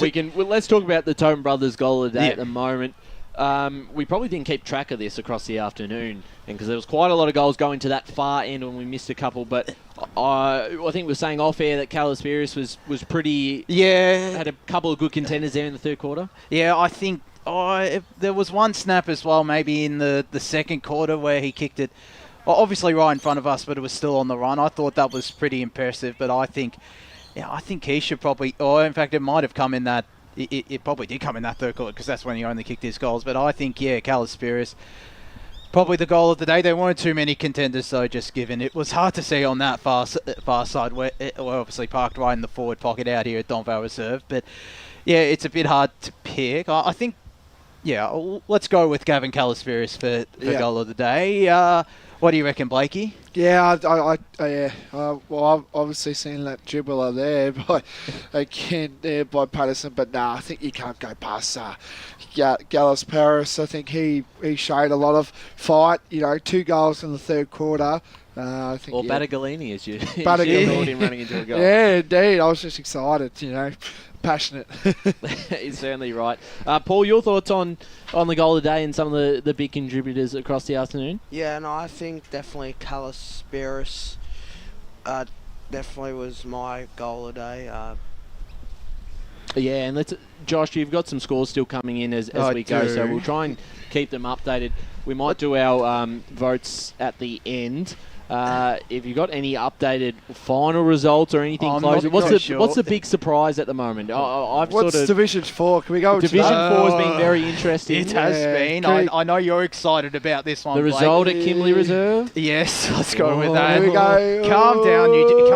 Turnside Park 10-9-69. Surrey Park 4-8-32. Yeah. The memberships are falling down. The wheels are falling down at Surrey Park. No. Calm down. Let's touch on some other scores. Scores be very accurate. Kicking like Ferntree Gully. 8-4-52. Forest Hill 5-11-41. And still no updates since 3-quarter time out there at Pink's Reserve between Kilsyth and Nunawading. No update from Oakley District and Ferntree and Fair Park and Springfield Park as well. Sylvan 9-16-70. Warrandyte 8-16-64. I'm not too sure. Love a close one, Warrandyte. That's an understatement. They only exclusively play close ones, but not too sure if that's a final score. And this one as well between Templestowe and Waverley Blues, I'm not too sure if that's a final one either. Templestowe 8-9-57 to Waverley Blues 7-10-52. The Basin 6-7-43 to Boronia 13-13-91. And Mulgrave 8-15-63. They lost to East Burwood 11-6-72. Into First Division, of course, we do have a final score out of Croydon Oval, and it was Croydon 68 to Lilydale 27. Mitcham 9-13-67 to Beaconsfield 9-7-61. Montrose, I know you're pretty excited about this one, Blake, 14-14-98 to Bayswater 10-14-74, and still no update from North Ringwood and South Belgrave and Wanturna South and Moorbark. And in Premier Division, Berwick 5-12-42 to East Ringwood 7-5-47. Norwood 5-13-43 to Doncaster East 10-13-73. Doncaster 10-7-67 South Croydon 11-8-74, Roeville 17-14, 116 to Park Orchard 6-10-46, and a final score at Vermont Recreation Reserve, Blackburn 74 defeated Vermont 57. There's Dylan Smith. He's about to interview Nick Murphy, who had a terrific outing today, did the Donvale forward. They're just moving into position, but some inaccurate kicking across the grounds today, as you'd expect with this massive... In the other games? In the other games. Yeah, it's always going to happen when you have conditions like this. It's been probably the strongest the wind's been all years. We've got Nick Murphy here down on the boundary line with Brett Beston and Dylan Smith. Yeah, guys, you got me? Yeah, we got you, We Dylan. got you. Yeah, awesome game today, Nick. Excellent performance. How did you find that one today? Yeah, it was a little bit scrappy. Probably should have won by a little bit more. I thought we were probably the better side on the day, but it's good to get a win and be top of the ladder.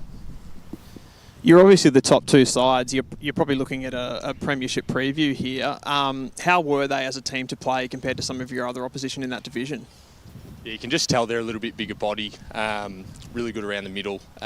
One thing we spoke about during the week is they're really, really well drilled. We noticed that the first time we played against them. They were probably a little bit too good for us on the outside and sort of held back a little bit when we went into the contest. And look, it probably helped a little bit with the win today, with probably not having as much contest and more just bombing down the line. But that'll be something that I think we're going to play them again. We've got a third game against them, and then looks like we might play them in the finals as well. Given that you did drop that one earlier in the season, how important was that for you guys to sort of, get yourself as that sort of team to beat, I guess, in the division? How important was that to win that one today? Yeah, very important. I've been playing footy at this club for probably 12 years, and I think I've beat Ferntree Gully. This is my second time today. So I think they've beat me about 15 times. So I think there's a few boys in the room as well who've lost a few times to them. So it's really important because, they're going to be at the pointy end 100% at the end of the year. Great. I might just hand it over to the guys up in the van. Yeah, g'day, Nick. Blake Tennant here. Mate, congratulations on a huge win for Donvale. Talk about your game. In the ruck, we don't really see that much by you. Obviously, you're down in the big sticks. You like to kick it there. What was the move there? Did Kevin Collins maybe move that? Because with Ethan Duncan going out, you wanted a bit more bigger body down there? Well, I was hoping with Ethan going that I'd stay permanent forward. But, we against Sylvan probably 5 or 6 weeks ago, Zach Haig was unavailable, and our other ruckman who played at Whitehorse the week before had COVID. So we had Cade come in who hadn't played a senior game in the ruck, and then I sort of helped out and seemed to obviously play okay and sort of stuck with it since then. It's not bad for 5 or 6 minutes actually if I go a bit quiet and haven't had a kick for a while. So it's good to get up, have a contest and sort of feel like you're getting into the game a little bit. I certainly thought your boys today in the midfield probably won that battle throughout the afternoon, had a lot of inside 50 entries, especially in those second and fourth quarters when you were going down that end to the scoreboard end. And guys like Wignall and Liardi and Mitch Brower that certainly stood up across the afternoon, and some bit of experience there. Yeah, I think I spoke to you guys round one and sort of said Mitch Brewer was probably our best player on the ground, and we probably just batted a little bit deeper than last year. Poor James Rouser last year was probably doing it all, and I reckon Kyle Wignall's having his best year as well. And then, guys like Jim Hanley, Kyle Heaney, Will Lambert who have come to the club this year, we're probably batting 6 or 7 deep, which is definitely helping James and Kyle and Jake McCormack and a few of them who have been around at the club for 5 or 6 years. Nick, Josh Ward here, just touching on that forward line. Matt Day, he really stepped up in that first half. Did you somewhat expect this, just given the experience that he's had at the higher level at the VFL and in Premier Division with Blackburn recently? Yeah, I mean, over the last few years, you obviously keep an eye on guys who were locals at Donvale, and every time I seem to look at Blackburn, he'd kick 4 or 5 goals. So it's not a surprise at all. He's a great kick at goal as well, as you guys probably saw today. So I mean, if we can get Ethan back, he's having a European honeymoon at the moment with his 3 best mates. But if he can come back into the year, I think the 3 of us can, be a real hassle for defenders. And just on the other side of the ground, Max On, who we chatted with, who Besto chatted with not that long ago, just how good has he been since coming across to the club from Blackburn in the middle of the season as well? Yeah, I've grown up with Max, so I played basketball with him and all that from when we were about 10 years old. So I've been in his ear for a few years when he left about 8 years ago from the club. But yeah, he's you can tell he's played Premier footy, and if we can have him sitting at centre half back, he's a great kick of the footy, great disposal, and obviously a great leader as well. Along with James Pell, Nathan Mill, there's it's a pretty strong backline that's been good all year. And just on, obviously, as you mentioned, Ethan away, and it's been probably a bit of a theme around the clubs with a lot of players going away. Yourself, are you any trips planned? Are you sticking around till September? I've actually booked a trip 2 days after the grand final, so I'm here. I was as I said, round one, I was a bit up in the air if I was going to play, and I'm so glad I have. And yeah, Zach Haig, Nathan Mill, Matt Liardi, a few of us have sort of committed, and hopefully it's a success at the end of the year, unlike last year. Well, we really appreciate your time, Nick. Another great game from yourself and the boys today, and always been a treat to come and watch Donvale play. Thanks, guys. Thanks for coming to Donvale. Thanks very much. And Nick Murphy there, absolute star of the Donvale Football Club. We're going to go to our last ad break here for the Eastland Match of the Round, and when we're back, we'll wrap up with some votes and the awards. As Sarah opened her best friend Jackie's wedding invitation, she was overcome with a wave of emotion. While her two young boys wrestled on the floor, tears of happiness rolled down Sarah's cheeks as she saw the words she'd been longing to see. Please note, this wedding will be a child-free event. Well, Sarah, looks like we're off to Eastland for a new frock and some heels. Let's book in that babysitter. For all of life's little moments, there's Eastland. Eastland. Live real. Sprained your ankle, bursting through the banner? Broke a finger, high-fiving the ruckman? Or did you run into the goal post again? For bumps, breaks or bleeds, be seen sooner, close to home at Knox Private 24/7 Emergency Department. The preferred provider of emergency care to the Eastern Football Netball League, you'll generally experience shorter wait times. You don't need private health, but there is an out-of-pocket fee. Be seen sooner, close to home at Knox Private 24/7 Emergency Department, 262 Mountain Highway, Wanturna. Do you feel good about your bank? Because there is a bank you can feel good about. They share their profits to fund big community projects, small community clubs, and vital emergency services. They've given $250 million to help Australian communities thrive. They have all the products and tech you expect from a big bank, with service you don't. It's Bendigo Bank. Feel good about who you bank with. Try Bendigo.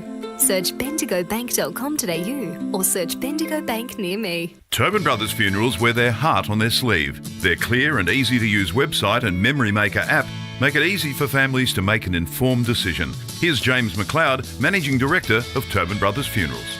We pride ourselves on being the most transparent funeral company. All pricing on goods and services are available on our website. It's all there for you to see and make very informed decisions when planning a loved one's funeral. Visit tobinbrothers.com.au. Tobin Brothers Funerals, celebrating lives.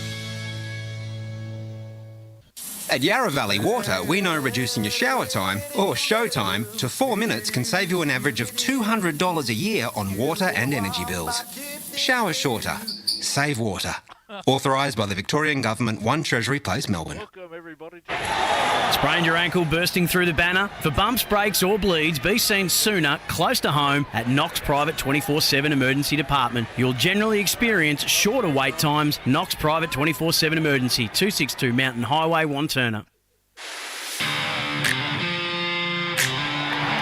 You are listening to Radio Eastern FM 98.1. With live and exclusive coverage of the EFNL football season, bringing you the match of the day with score updates from all divisions. And now we cross to our commentary team for the Radio Eastern 98.1 Match of the Day coverage. Welcome back to the Eastland Match of the Round out at Donvale Reserve. A top-of-the-table clash between Donvale and Ferntree Gully. Conditions were tough, but it certainly lived up to expectations. The Magpies 10-21-81 defeated Ferntree Gully 10-62. Had about 15 scoring shots in the last quarter, something like that. They were probably should have won by a little bit more, but they were certainly fantastic. And Ferntree Gully won't lose too much sleep over this one. They'll certainly meet again through the season and potentially 2 times in the finals. So that would be 5 times in a year if that happens. But, of course, we're jumping the gun here. We've given away our Tobin Brothers goal of the day. Let's talk about the Sportsco Eastland player of the game. There's quite a few, and just to speak about some, Blake, just some of the players off the top of your head who you thought certainly in contention. Well, definitely, we touched on it before. Probably, I think Callis Peros, his goal in the third quarter was pretty good.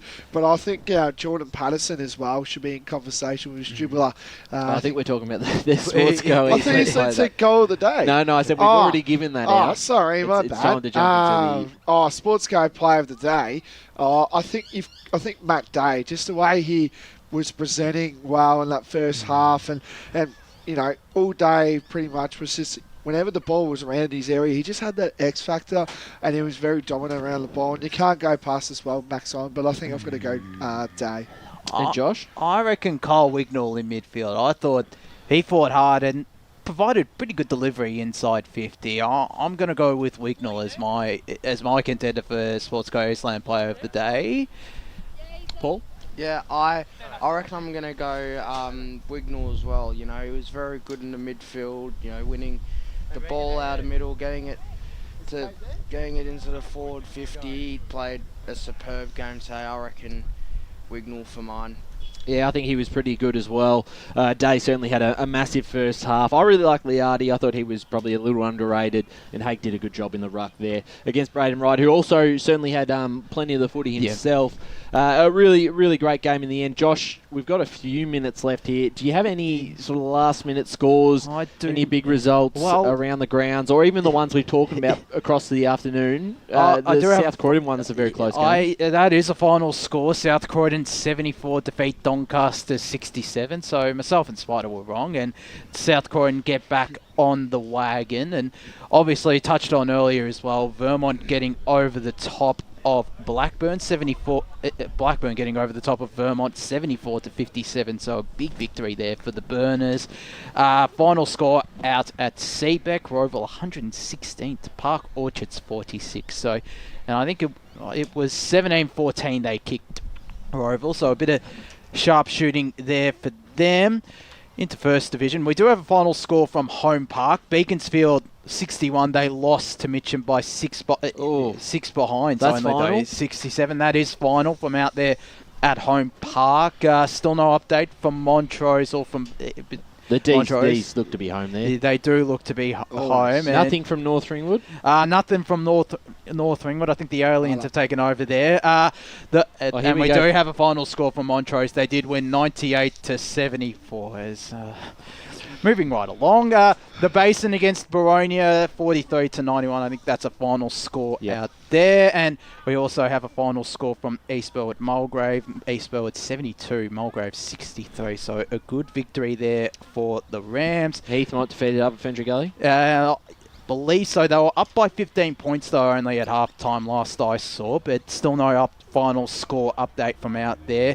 Knox Ringwood, of course, kicking off later, and Templestowe Waverley Blues 57 to 52. Final score from Princess Highway, Oakley District 53, kept Fairpark to just 3 behinds in the final quarter. They kicked 5-8-38 did the line, so the districts get back on the winners list, or get another win. Sylvan 70 to Warrandyte 64. Still no update from Coldstream. And 4th Division as well, as I said earlier, Churnside Park 69 to Surrey Park 32, and Scoresby 53 to Forest Hill 41. And we don't have any updates as well from Kilsyth and Nuttawatting, but it was Kilsyth leading 66 to 35 at 3/4 time, Ryan. Thank you very much, Josh. Some interesting results to chat about tomorrow at the Weekend Recovery podcast at EFNL House. They'll be up on our platforms tomorrow afternoon. Wrapping up here, a fantastic win for Donvale. I believe Brett Besson he hasn't got his mic. He still hasn't got it. But Brett, thank you for joining us. I don't know if your mic's nearby or... I don't think so. Wrapping up with you, we've still got a couple of minutes, so... Yeah. If it's still on, I've thrown you on the bus here. I've put you under a bit of pressure, but he's done a fantastic job on the boundary line with Dylan Smith this afternoon. I think that mic's off. Yes, we can, Brett. Yay!